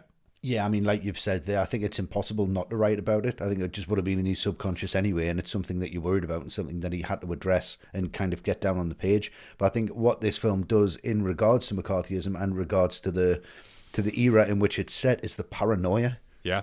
It nails that paranoia of that there's just this distinct lack of trust with everybody's their own opinion. They're scared of saying the wrong thing. They're scared of being on the wrong side. They don't even know what the side is. This lack of trust that results in aggression, which I think is what McCarthyism was. This lack of evidence as well. That is McCarthyism straight down the line. You know, it was just, you're guilty. Well, can you prove it? No. But you are, and your life's ruined. Witch hunt, wasn't it? Yeah. Which is kind of what this whole film's about. It's questioning the evidence, not finding it. And again, like you said, John, I think it's a mob mentality. You're questioned by one person to seek the truth, and you need to stand up for what you believe in. I think that's what he's addressing here. Whether that was intentional, there's so many themes in here that I think it's too good to be intentional. He's exploring everything, even in his own subconscious. So that's how good the writing is, really. Yeah, I agree. It does feel more subconscious. I don't know, but it feels more subconscious than that he's intentionally done it. Yeah, it's like when you look at that and go, do you realise you've just written about white prejudice? He's like, oh, Jesus, yeah, I didn't even think about that. Well, for his work on 12 Angry Men, Reginald Rose was nominated for Best Adapted Screenplay at the Oscars. The film again lost out, and again, it was to The Bridge on the River Kwai. Yeah. Right. Even though the writers there didn't get the Oscar either. Did they? No, they didn't. Go back to our episode to find out why. Yeah. But in writing something that is technically excellent and exploring themes that seem as timeless as any film from its time, we think this is top-class screenwriting from Reginald Rose. Absolutely fantastic. Should be taught in film schools, if it isn't already. Should just be taught in schools. Actually, yeah. It's time for the music on 12 Angry Men now, which was composed by Kenyon Hopkins. Mainly known as a stage composer at Radio City Music Hall at the time, he'd previously scored features in Baby Doll in 1956, an Elia Kazan black comedy, and The Strange One, a noir from earlier in 1957. Okay. Kenyon Hopkins' third film score here then, Westy. Yeah. How was his work on 12 Angry Men? I think his work is very much from his background. Yeah. It's not like the end of The Untouchables where it just lifts up. It's like... Imagine. Well, I think Morricone's watched this and went, that's really uplifting. I like that. We need something like that. But, the shot's the same. Let's just do something even more uplifting. To me, this is perfect bookends, isn't it? Because that's all he has to do. There's no room for music with this. It's so dialogue heavy. You don't need any music in there to tell you it's sad. You don't need any music in there to tell you that it's an aggressive scene.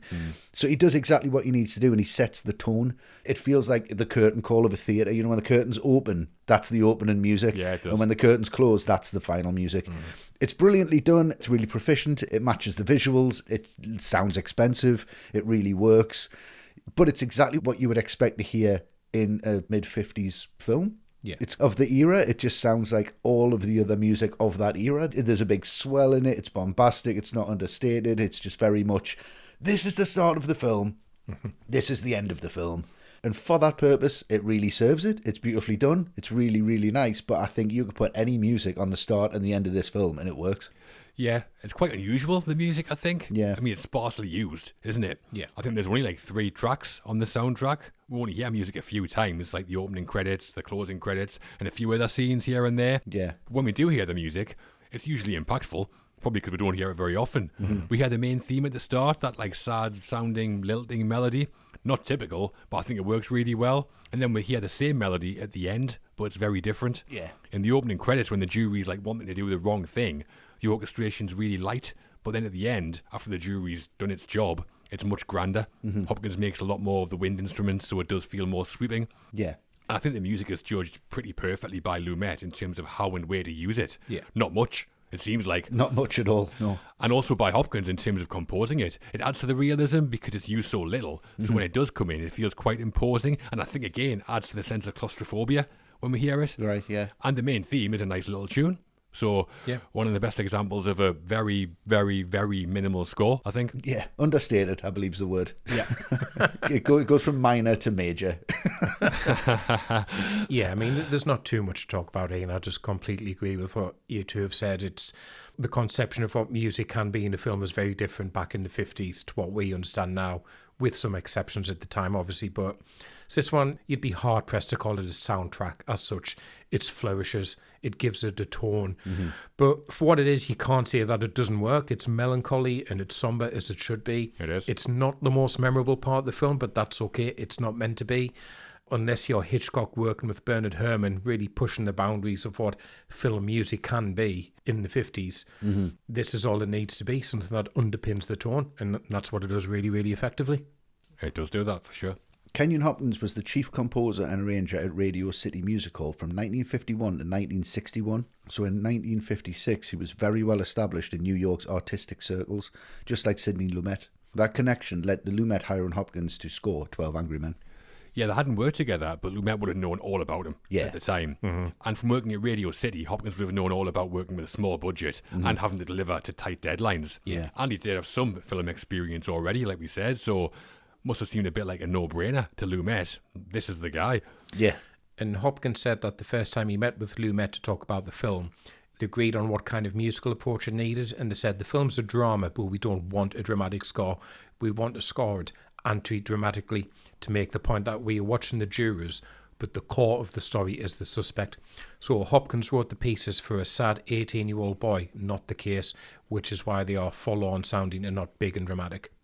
That's pretty smart. Yeah. And once you know that, I think you can see it. Yeah, the yeah. music's very gentle. It's like it's reminding us, behind all these loudmouth guys, there is a kind of vulnerable person involved. Yeah.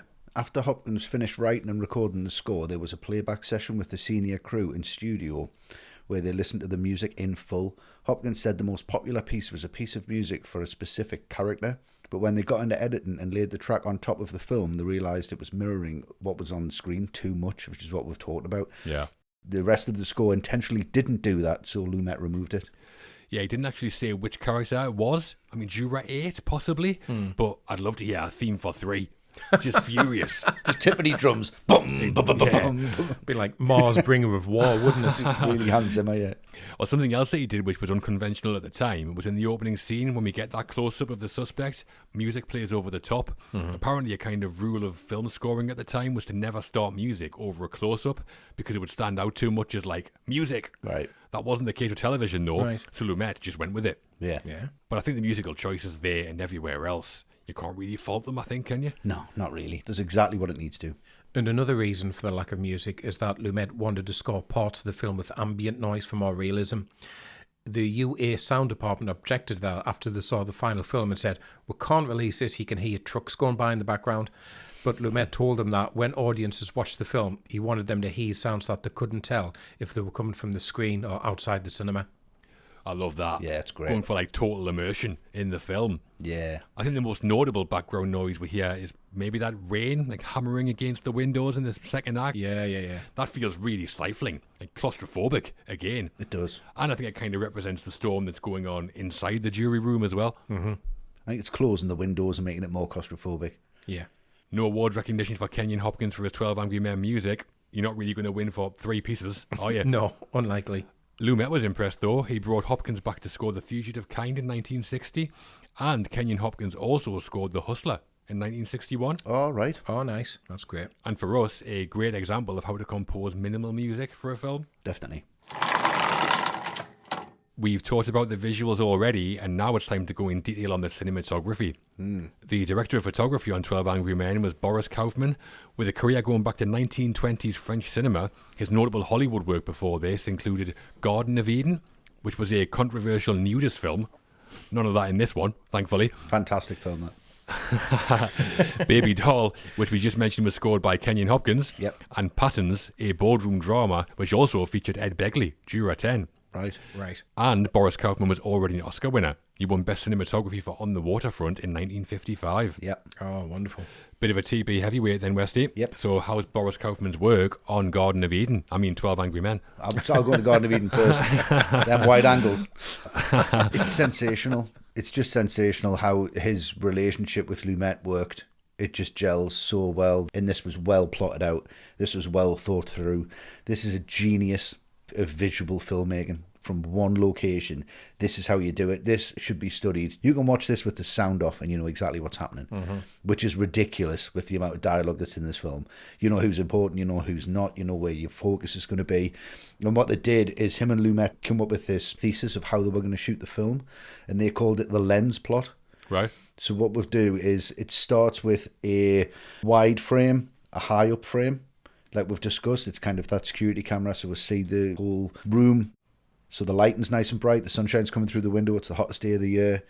And then as we move through, it gets darker, the contrast ratios drop, it ends up like a film noir, but it also ends up dropping to eye level and then dropping below eye level. Right, yeah. And the lenses change as they go, so I've kind of mapped it out. So bearing in mind your eyesight, as you look, is about a 50mm lens. Yeah. Right. So we're starting at 28 to 40, so we're quite wide, and we're above eye level, so that establishes the world, it establishes the tone. Right.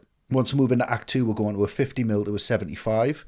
That's at eye level, so you are now in the room, so it puts you in there, and the intensity starts to ramp up because you are part of what's going on.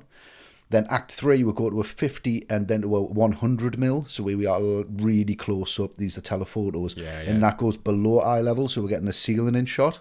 So that just gives you a really claustrophobic feel, and how am I going to get out It's here? like the walls are literally closing in. Exactly. So the whole thing is the characters then feel really imposing, but the room seems smaller because you've got them closer to the actor, which is absolutely fantastic. So they're moving through basically where the camera position is, and they're changing that 3 times. Then they're changing the lenses 3 times. Then they're changing the contrast ratio from light to dark.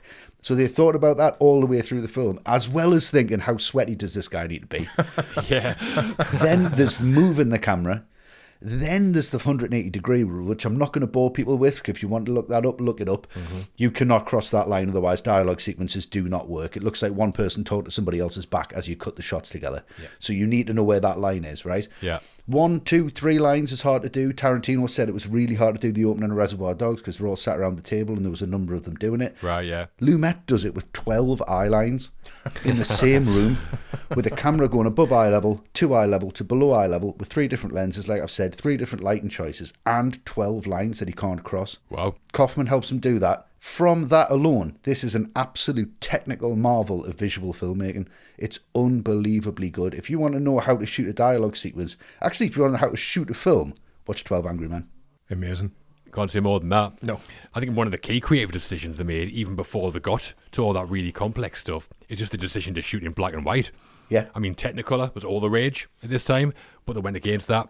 I imagine that was done because Lumet wanted realism, not like fabulous colours. Possibly, yeah. And I think that works thematically as well, emphasising the idea of right and wrong, black and white. Very possibly. They get more of a shadow contrast as well, so it comes to be more revealed that there is more of black and white towards the end when they start figuring things out. Also, budgetary as well. I mean, black and white film was a bit cheaper. Yeah, I mean, either way, it's a decision that's held up, I think, isn't it? Oh, yeah, 100%. And I mean, as photographic cinematography, this isn't the most stunning thing you'll ever see. It's one location, the same 4 walls. It's not Lawrence of Arabia. No. But as a technical achievement, the planning of it and the execution, it looks flawless to me. Yeah. I mean, we talked already about how they mixed up the visuals a lot and how Lumet's understanding of cinema was there from the start. And I think you said it, Westy, it looks like a clear collaboration between director and DP. 100%. Because it's not just the variation in the images that's impressive, it's how well shot they all are. And visually, one of my favourite things in the film is around the votes. There's 5 separate group votes in the film, and when Lumet read that in the script, he must have thought, this is going to get repetitive as hell, this. Yeah. So what they do is they come up with ways of making each vote look totally different. So the first vote, like a static wide shot, and everyone just raises their hands, pretty simple. Yeah. Vote 2 is the anonymous one where we get the close-up on Juror 1's hands leafing through the papers. Yeah. Great, that. Yeah. Others, we go around the table one by one in real close-up shots. And my favourite is vote 5, where we get close-ups on their raised hands. Yeah. And on the last one, we pan down the guy's arm to show Juror 12 Yeah. to reveal he's just changed his vote. Yeah. It's like an incredible way of making really repetitive scenes feel and look fresh all the way through. Yeah. So it's not classic, beautiful cinematography. Like, it could never be that. No. But this is some of the most perfect, I think, like camera work you could ever see in a film. Yeah.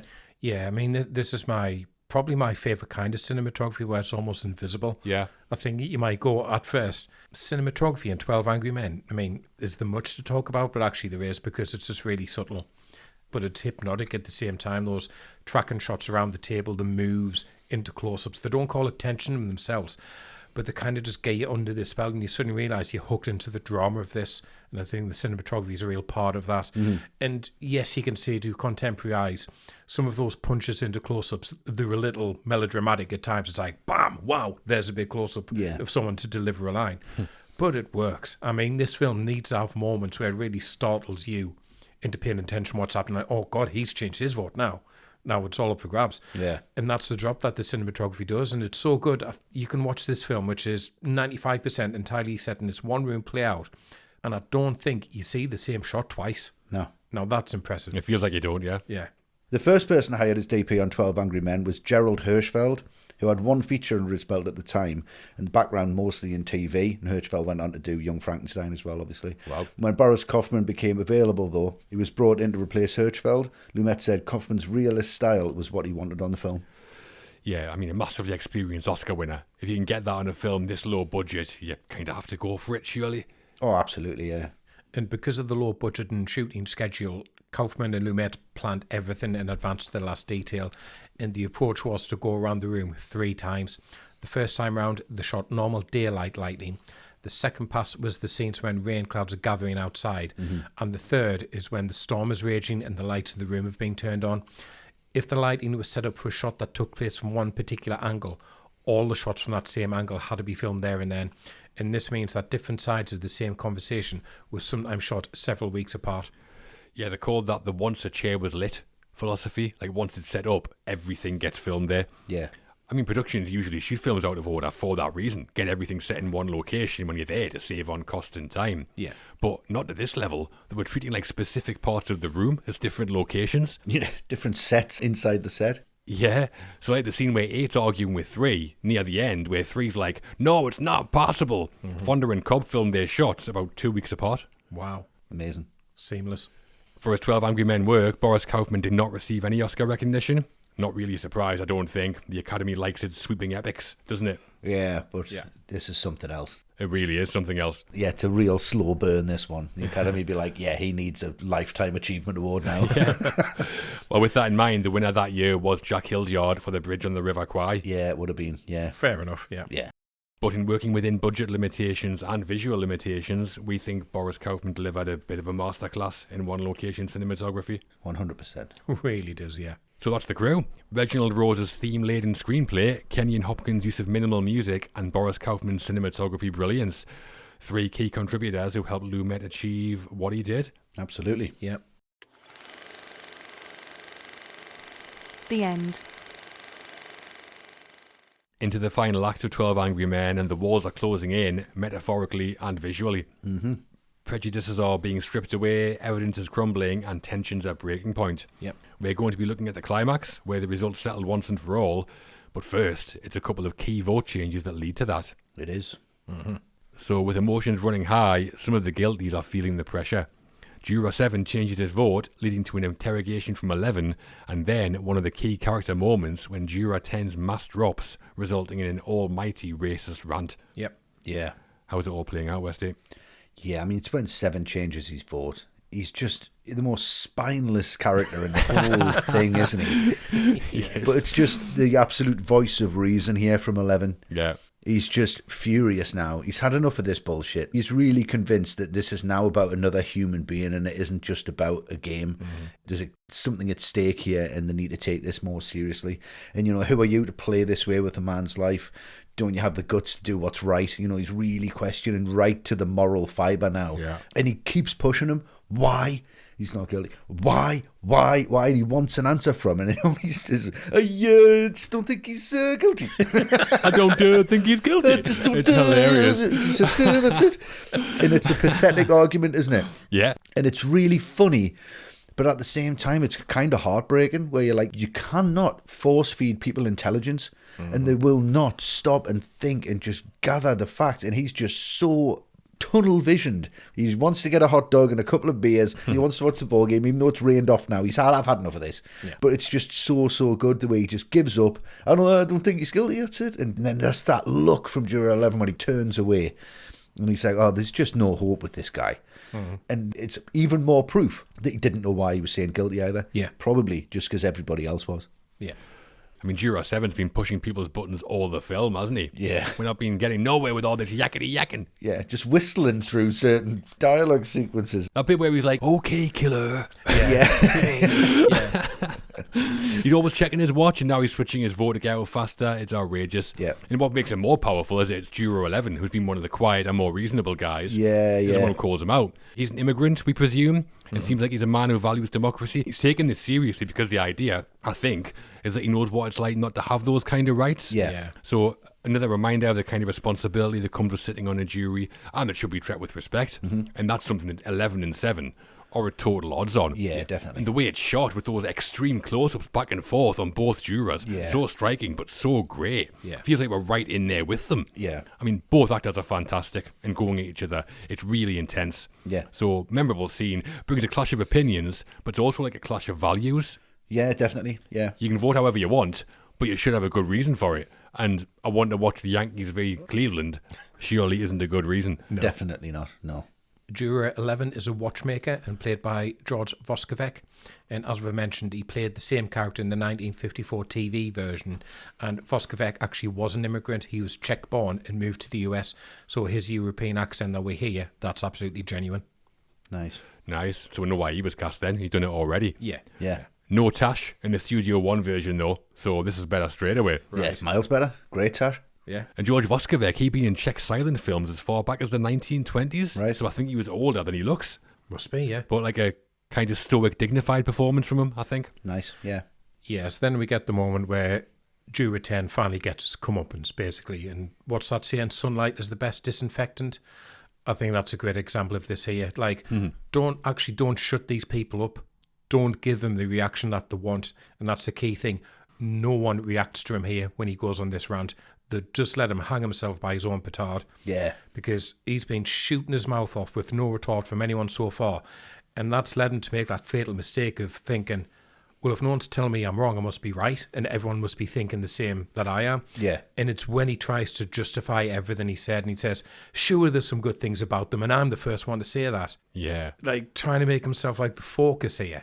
But you've heard all that before in real life, haven't you? Oh, absolutely, yeah. Yeah, exactly. I've got friends like that. Not all of them. It's just a certain few. It's just like, oh, come on. Yeah. Yeah. And I think Begley just sells all that ingrained racism so well because you can hear the desperation in his voice when he just realises he's literally lost the room. Yeah. It could be too on the nose, everyone getting out of the chair one by one to stop listening to him, but I think it's so effective as a visual.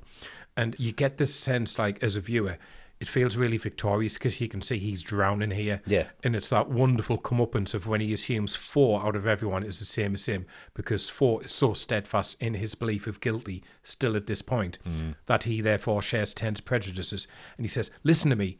And he just goes, I have. Now sit down and don't open your mouth again. Yeah.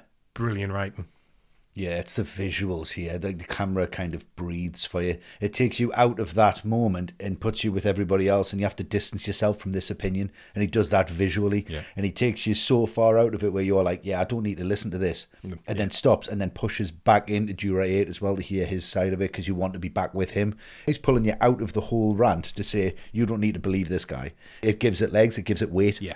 It's incredible, that shot. Yeah. It's the blocking as well, as the jurors are all turning away, obviously planned to the millimetre. Yeah, and yeah. then it comes out and then goes back in and ends on Juror 8. 8, and yeah. he starts his own monologue. Yeah, yeah. It's one of the best shots I've ever seen. Yeah, it's amazing. Unbelievable. Yeah. And Ed Begley is 10. He's brilliant. Yeah. He's been a loudmouth all the way through, but this is his big moment, his big monologue. Yeah. He's fantastic. Loads of you know what I means, yeah. Yeah. And something to bear in mind as well is this is 1957 when this was made. It was like the early years of the civil rights movement in America. I mean, at this point, most black people weren't registered to vote. No. Yeah. So this stance of the jurors turning their backs on him, it would have been pretty radical at the time, pretty powerful. Yeah, amazing. Yeah, it would have been. Yeah. During Juror 10's rant, the only jurors who stay in their seats are 7 and 4. The monologue ends when 4 says to 10, sit down and don't open your mouth again. In the original teleplay, it was different though. 4 said, if you open your mouth again, I'm going to split your skull. Massive. Blimey. Yeah. Not so reasonable after all, for 4. But afterwards, 10's a broken man, isn't he? He just goes and sits in the corner. He doesn't say one more word in the film. He just says not guilty, doesn't he? Yeah. Oh no, he just shakes his head. Yeah, yeah. And Ed Begley had built a big career in films before 12 Angry Men, and he'd been in The Great Gatsby in 1949. Lumet said that Begley was one of the actors he had most confidence in before filming. He said Begley's previous work made it obvious he could play Juror 10 convincingly. Yeah, and 5 years later, he won an Oscar for Sweet Bird of Youth. Right. So, yeah, shows his range. He can play sympathetic characters, and he can play this. Yeah. Absolute piece of work as well. Yeah. Jack Klugman, who plays Juror 5, said that Ed Begley would come to set every day with a different young girl on his arm. Begley called them his nieces. One day, Klugman said to him, how many nieces do you have? And Begley said, as many as I can get. That is the most 1950s Hollywood story I think I've ever Isn't heard. it just? But Ed Begley, I mean, he's not Richard Burton, is he? Yeah, exactly. He's not Olivier. And he's got a cold as well, Ted, hasn't he? Always wiping his nose. Yeah, and yeah. coughing all over everyone in that tiny room. Hot, cold? What's that? Yeah, but he's the only character who was ill. Yeah. And I think that might have been done to set him apart from 3 and 7, because they're the others who are voting for reasons other than the truth. Yeah. But I think 3, with his personal issues, and 7, baseball, I don't think they're telling us they're bad guys necessarily. 10's a horrific racist. Yeah. So I think that might be why they give him a cold. He's the one who does have something wrong with him. I mean, that's just my theory. Maybe Ed Begley just turned up with a cold. Yeah. No, it does work though, yeah. He's trying to spread his disease to other people. Yeah, exactly, yeah. Key moments there then. 7's made a switcheroo, 10 has as well, and is a broken shell of a man. Should we talk about how it all reaches a climax? Let's do it. Definitely. Into the finale of 12 Angry Men, and the big moments are coming thick and fast. Yeah. First, the wise old head that is Juror 9 notices something about a pair of glasses nobody else did, and then 3 isn't happy about it. No. At all. No, not at all. Matt, things are heating up even more, getting even sweatier. They are. How's it all going for you? I mean, I'll tell you how it's going for 9. He is like Sherlock Holmes, isn't he, when he gets going? Oh, Columbo. The conclusions he can reach. Not me, 2020. He's so smug, isn't he? He's amazing. 2020. Yeah, he's amazing. But it goes back to what I said before. One of my favourite things about this is that it doesn't always rely on 8 to spot the evidence that doesn't hold up. It gives it to other jurors. So this moment for 9, it's because he has this real understanding of human nature. It's like when he reached the point about the old man wanting attention, and he does the same with this woman who is 45 years old but trying to look 35, and that's why she took her glasses off in the courtroom, because she's insecure. And for him to understand that, that's pretty amazing. And the other thing I love about this, it's still all aimed at changing the mind of 4. Because 4, really, when you think about it, he is the perfect jury member, because everything for him is cold facts. Yeah. He's not voting not guilty because he feels sorry for the kid, even though he might. Mm-hmm. But equally, he's not voting guilty because he doesn't really have any prejudices. You know, maybe that one at the beginning about people from the slums. But even so, that's not informing his decision. There's no emotion in this film. No. So if you want to change his mind, you've got to show him facts that need to be taken into account. Yeah. And I think Marshall is brilliant in this scene. You can see in his head he's going, I got this badly wrong. But even in that moment, he still doesn't get emotional. He doesn't let his pride get in the way to stick to the guilty verdict, because that's what he said at the start. He's wrong and he knows it, but he's mature enough to accept that. Yeah. So like I say, he's probably the type of person you do want in this situation. Mm-hmm. Yeah, 9 just cracks the case wide open. Yeah. The arguments about the impressions that eyeglasses leave on someone's nose, so sort of the first physical evidence we've had since the knife. And I think this is all about the importance of critical thinking to, I mean, anything, but especially a criminal case. I think Rose's choice of glasses is really deliberate. Kind of symbolises the fact that 9's seeing more clearly than the other jurors, I think. Yeah, I mean, a point throughout the whole film has been that some jurors haven't been seeing clearly, and now right at the end, we get that the key witness literally couldn't see clearly without their glasses.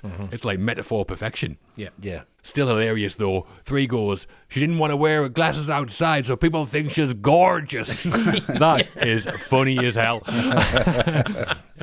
I agree, E.G. Marshall is brilliant. Those close-ups, as you can see, the clock ticking inside his head is great. And Joseph Sweeney is brilliant as well. Yeah. So after that, we're getting, people are changing their minds left, right and centre, but I tell you who isn't. Guess who? Yeah. Guess who? I mean, this is the performance in the film from me, from Lee J. Cobb here. It's just absolutely amazing, because this monologue is also exposition. This monologue is also reminding us everything we've seen through the film. He goes through every single piece of evidence. He goes through every single case and doesn't argue anything. We've already seen him looking at the photograph of his son, and as he's going through his wallet, it hits the table and you see the photograph. He looks down at it and just says, that's the entire case. Yeah. And he's pointing at the photograph of him and his son, and that's exactly what he means. For him, that is the case, isn't it? Yeah, he's full of pain, he's full of anger, he's full of regret, and that has clouded his vision 100%. God knows what he's done up to now. God knows how this has affected his life outside of this room, the decisions he's not made, or the decisions he has made, the people that he's hurt. But it's some of the dialogue here, the way he convinces himself that he's right, he convinces himself that they're wrong. When he turns around, he's like, you lousy bunch of bleeding hearts. You're not going to intimidate me. I'm entitled to my opinion. Yeah, great. You could see what he was like as a father figure. Really fucking unbearable. Yeah. All of that pain, 18 years worth of pain, comes out here. Yeah. And as soon as he tears that photo up, he knows that's what he had to let go of. Yeah. He needs to destroy something to know he has to fix it, because he didn't think he destroyed it in the first place. That is incredible heartbreaker. Yeah. And all you hear is them just go to the door. Yeah, everyone just leaves, don't they? This has changed everybody in that jury room for the better. And as an audience member, it's also changed you. I think that's how important this scene is. It's so well played out. It's fantastic. Oh, it definitely is. I mean, after everything Juror 3's said and done, we need a huge moment when he changes his vote. And we get it. Yeah. All the evidence is gone. 3's left exposed as what we said, making judgments based on his feelings, not the facts. Yeah. And he goes absolutely crazy. Cobb is superb. Spitting fire. He's yelling his head off. He's ripping up photographs. His fingers are pointing every direction possible, except at himself, obviously.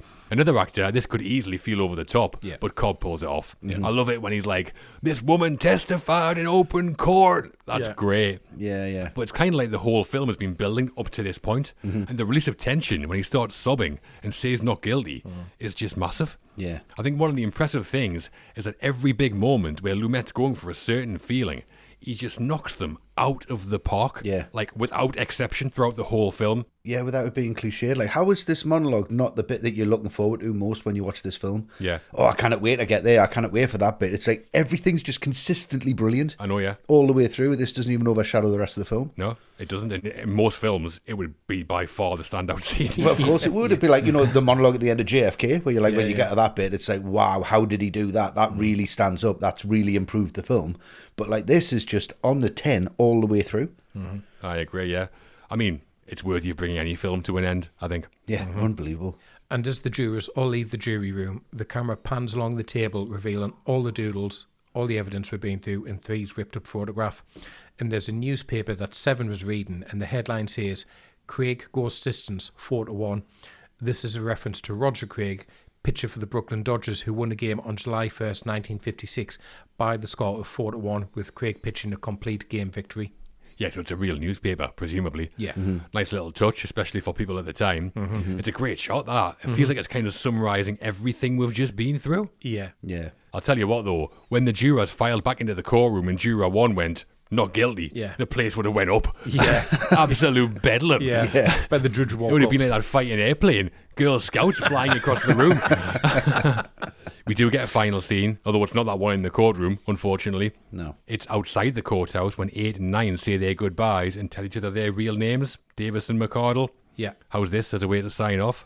I think it's just the perfect way to sign off, because I think there's a sense of where do these people go from here. They've been through this completely intense, transformative experience, and it's just these two guys swapping names, and there's always a sense of, is that all you want to do? Do you not want to go for a beer after all this? Yeah. Like, round the bar, let's just get a couple in, because that was something, wasn't it? Yeah. There's your sequel. Yeah, exactly. But, maybe that's the point. You go through something so momentous with other people, but it's only fleeting.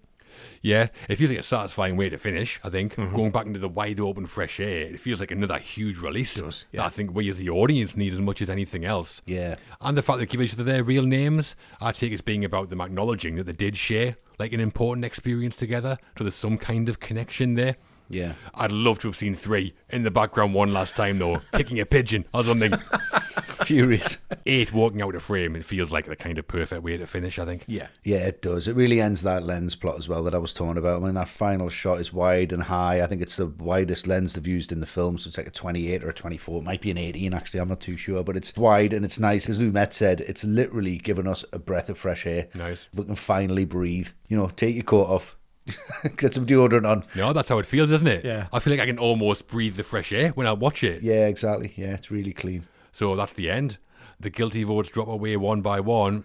Juror 10's done. 9 turns into Peter Falk. 3 has a complete meltdown. Yeah. And then a refreshing final scene after justice has been served. Yeah. Indeed. Pretty satisfying ending. Yeah, lovely. Completely satisfying, yeah.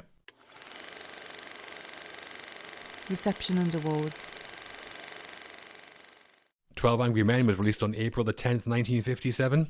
How did they do? Well, let's get into the numbers and see what the people in press made of it at the time. Matt, the start, can you talk us through the figures, please? Yes, indeed. So, 12 Angry Men made for $337,000, Lumet bringing it in under budget, amazingly. And at the box office, it made around $1 million. And as we made saying, at the Oscars, 3 nominations for Best Picture for Henry Fonda and Reginald Rose, Best Director for Sidney Lumet, and Best Adapted Screenplay for Reginald Rose again. But as we've been saying, it was up against Bridge Over the River Kwai, which won all 3 categories. Yeah. Yes, so once you add in marketing budget, it barely broke even. So because Fonda and Rose had deferred their pay, like we mentioned, they actually didn't get their full salaries for 12 Angry Men, Right. which is madness, Yeah. considering the status that it has today. That is madness. Fonda and Lumet wanted the film to be rolled out across the country, starting in small art house theatres, then expanding based on positive reviews. Instead, UA opened it Easter week at New York Capitol Theatre, expecting big things. I mean, that's just outrageous. Fonda said on its opening day only the first 4 rows were filled up. Oh, and the theatre pulled the film after a week. Ouch. Yeah. Oh, man. Fonda said that was the main reason for it flopping, the distribution strategy. Yeah. Apparently the reason that Fonda and Rose wanted to roll it out slowly was because that had worked for Marty 2 years earlier. Right, okay. But UA just ignored them. Right. Yeah. Do you reckon if they'd rolled it out slowly and it was a massive success, I think Fonda might have produced something else? Possibly, yeah. And before the film was released, the state bar associations of all 48 states at the time were given preview showings of the film. And after 12 Angry Men was released, the American Bar Association honoured the film for contributing to greater public understanding and appreciation of the American system of justice. Nice. Yeah, that was one of the reasons that Rose wrote it, wasn't it? To widen the public understanding of the justice system. Yeah, and McCarthyism and racial prejudice and everything else subconsciously. Yeah. I mean, nice praise. Not sure it makes up for not getting paid, but... No, definitely not. Definitely not. But it was television airings in the following years that brought the film to people's attention. Yeah. That's sometimes the case with classics, isn't it? Yeah. Yeah, Really is. which is ironic because Lumet wanted to move away from TV into I cinema. know, yeah. And then he comes out of cinema and it's back in TV. Yeah. So the film bombed at the box office initially. Matt, the bearer of bad news. Thanks for that. Yeah. Sorry. Shame. But what did the critics make of it? First up, A.H. Weiler, writing in the New York Times in 1957, he said, "It makes for taut, absorbing and compelling drama that reaches far beyond the close confines of its jury room setting. The dramas of the 12 are powerful and provocative enough to keep a viewer spellbound." Mm-hmm. Strong review. Yep. He saw even then that the film transcends its one location. Yeah. Yeah. Second, and he's usually first, we have Roger Ebert. Mm-hmm. Rog didn't review 12 Angry Men in 1957. He reviewed it much later as part of his Great Movies series. Okay. Yeah. But he's got to be in there somewhere, obviously. Yeah. Absolutely, yeah. So what do you think Rog scored it out of 4? Full bang. All Yeah, four. if it's in his Great Movies series, it's got to be 4. Of course he did. 4 out of 4, full marks. And he said, "It is a masterpiece of stylized realism. The style coming in the way the photography and editing comment on the bare bones of the content. In the way it balances one piece of evidence against another, 12 Angry Men is as meticulous as the summation of an Agatha Christie thriller." Mm-hmm. Agatha Christie in reverse, like we said. Yep. We saw the answer. Yeah. We're backward. Mm-hmm. And finally, in another retrospective review, Empire Magazine gave it 5 stars out of 5. William Thomas wrote, "Sidney Lumet's dazzling debut delivers a masterclass in the pure dynamism of acting. Just sit back and lap up a dozen terrific character actors carve up the screen into a dozen perfect pieces." Nice. A dazzling debut. I mean, you can't argue with that, I don't think. Absolutely. Not at all. And a dozen terrific character actors. I don't think you can argue with that either. Definitely not. And on Rotten Tomatoes, 12 Angry Men has a perfect 100% score from critics. Wow. And 97% from audiences. Oof. And then on IMDb, it's rated as 9 out of 10. This makes it the 5th highest rated film of all time, sitting 1 spot above The Return of the King and 1 below The Godfather Part 2. Right. What was that? 5th highest rated film on IMDb for a film not made for modern audiences. No. that is extraordinary. Yeah. Yeah, it really is. Huge. Especially when it made no money when it came I out. would say a cinema flop. It resonates. Yeah, it definitely does. Just be honest with yourself and write something that you're really passionate about, and it will stand the test of time. Lovely. Sequels and influence. That's how 12 Angry Men was received at the time. What about what followed, though? No sequels. There's not been a 13 Angry Men from Steven Soderbergh. Imagine. It has been remade many times, though. Germany, Norway, India, Japan, Russia, France, China have all made their own versions over the decades. Yeah. Apparently, in the Japanese version, they all start out voting not guilty and then reverse the votes to vote guilty. Right. Yeah. So Interesting. we were going to save you, but then we changed our minds. Yeah. Yeah. That's good, though. I like that. I like that premise. That's really good. Yeah. Perhaps most notably to Hollywood, though, is the 1997 version that was made as a TV movie. That was directed by William Friedkin, no less. Huge. And stars Jack Lemmon replacing Henry Fonda as Juror 8 and George C. Scott as Juror 3, replacing Lee J. Cobb. Yeah. Have we seen that? I've seen it because I love Friedkin and I love the cast. I love the ensemble of it. William Peterson's in there. Yes. Love that. Didn't love the film.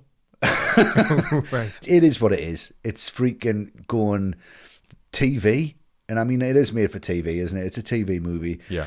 It's good and it's well regarded, but it's very loose. It is. I think George C. Scott's rants in there, but it just goes on a little bit too long. It doesn't hit as hard as it should. Honestly, it feels like a rehearsal. It doesn't have the weight. It doesn't have the realism.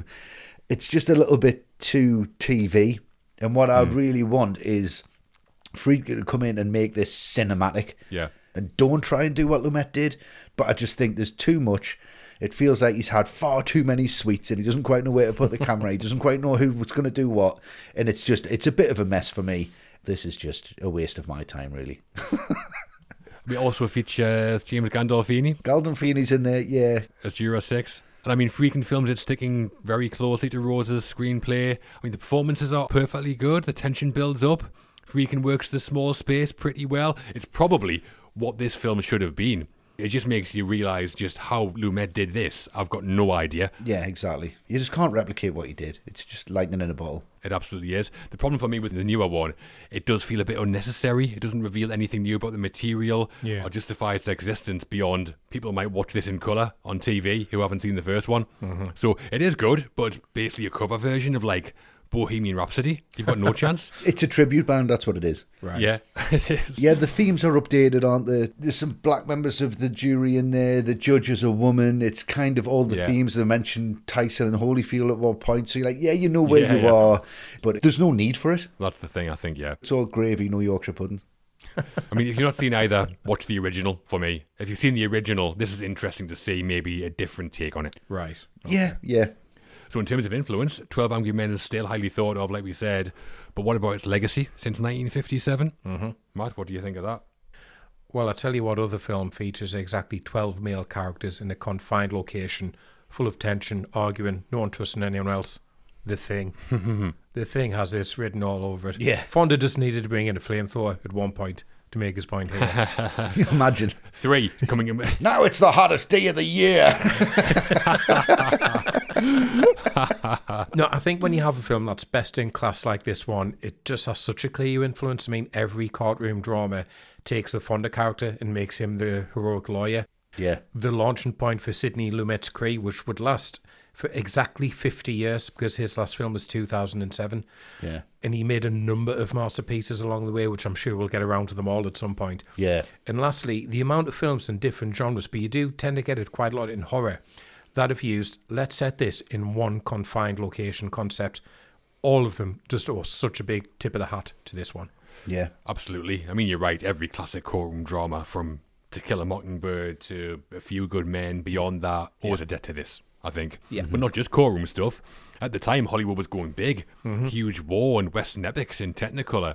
And this showed that smaller stories could still work, I think. And anything that goes for the single location setting is inspired by this to some level, surely.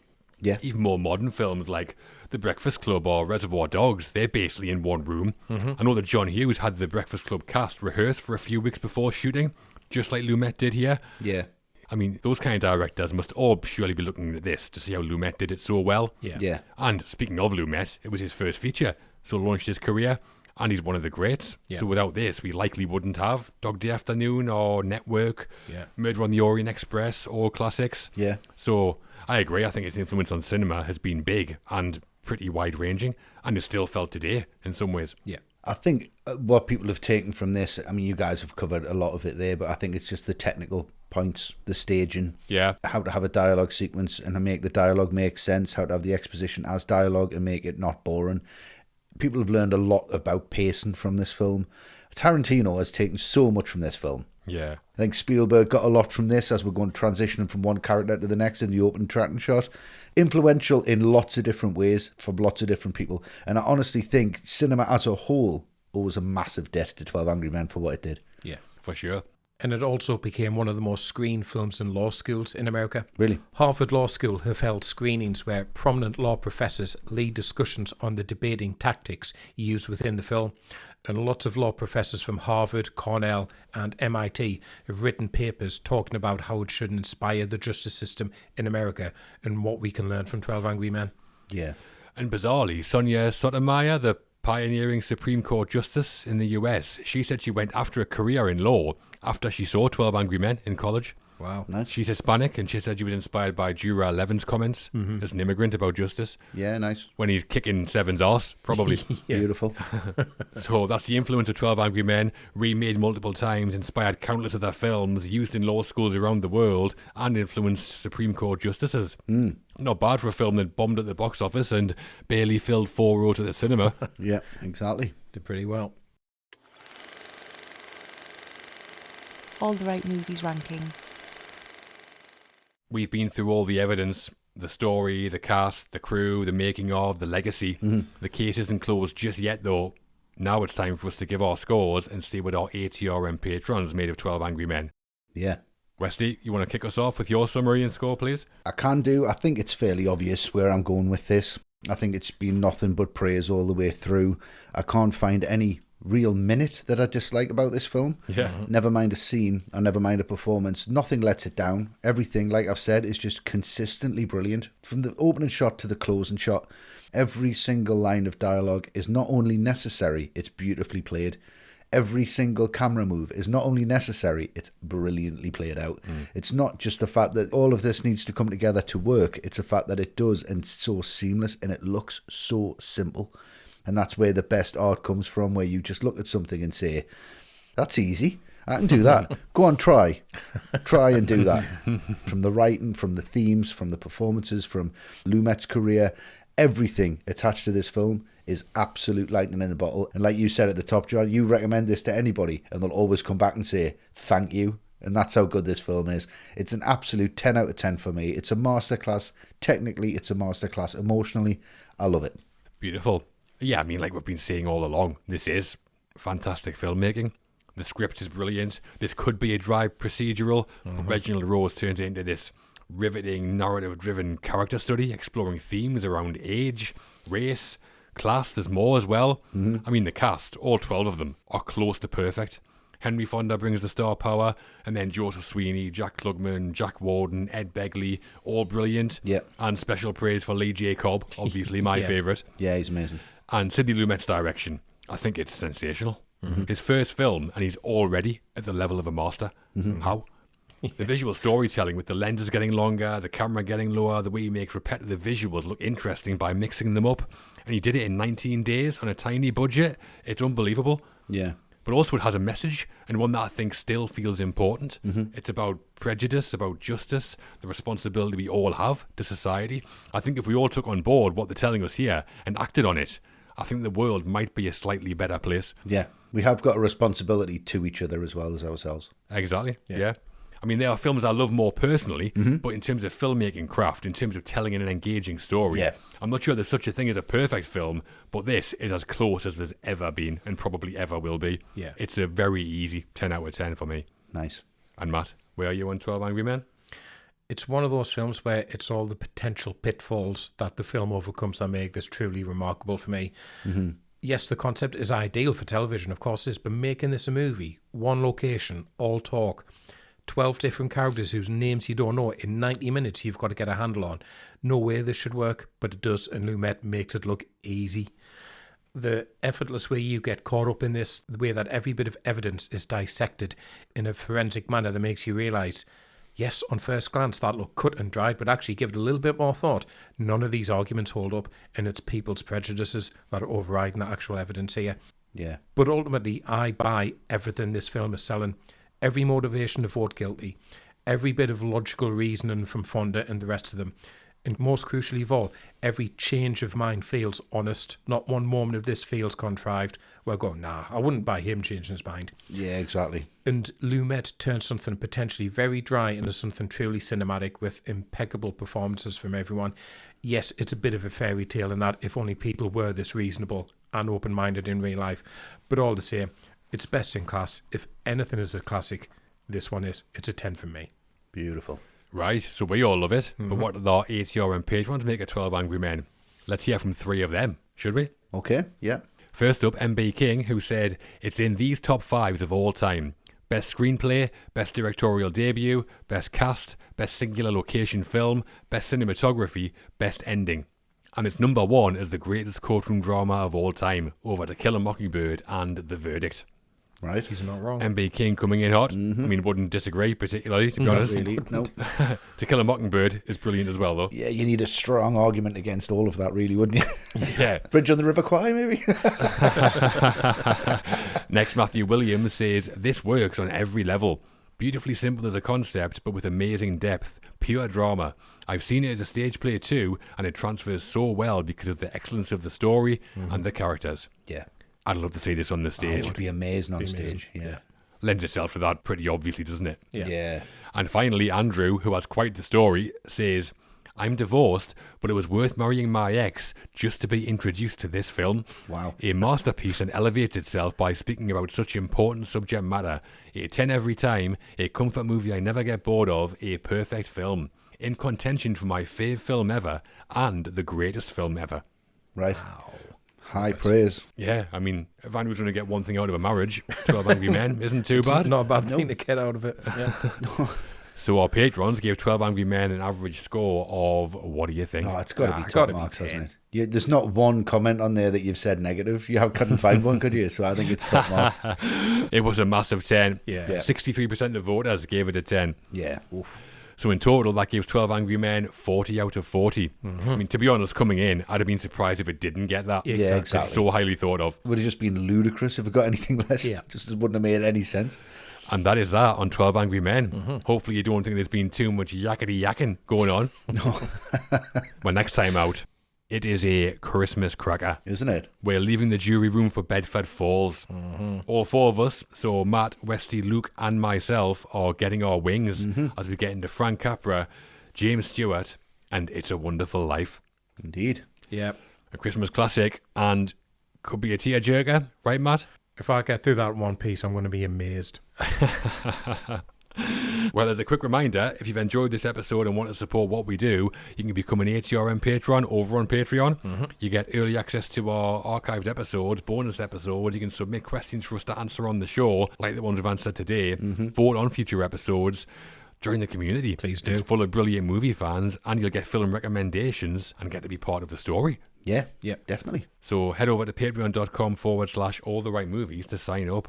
Yeah. Or sign someone else up. A perfect Christmas gift. Oh, yes. Wonderful idea. Beautiful. Also, you can find us on X at AT Movies, on YouTube, on Instagram, Threads, Blue Sky, TikTok. We've got a Facebook group, and our website is alltherightmovies.com. Try and get rid of her. We're all off now with the widest lens possible to bask in some glorious fresh air. Yeah. Yeah. Matt might even tell us his real name, finally. I might. I'm going to have a shower first because I'm quite sweaty. He's not kidding. I can see that. I'll bring the lens. Dripping down my brow. We'll see you again for It's a Wonderful Life, and thanks for tuning in, everyone. Yes. Thank you so much for listening, guys. Take care. Thanks, guys.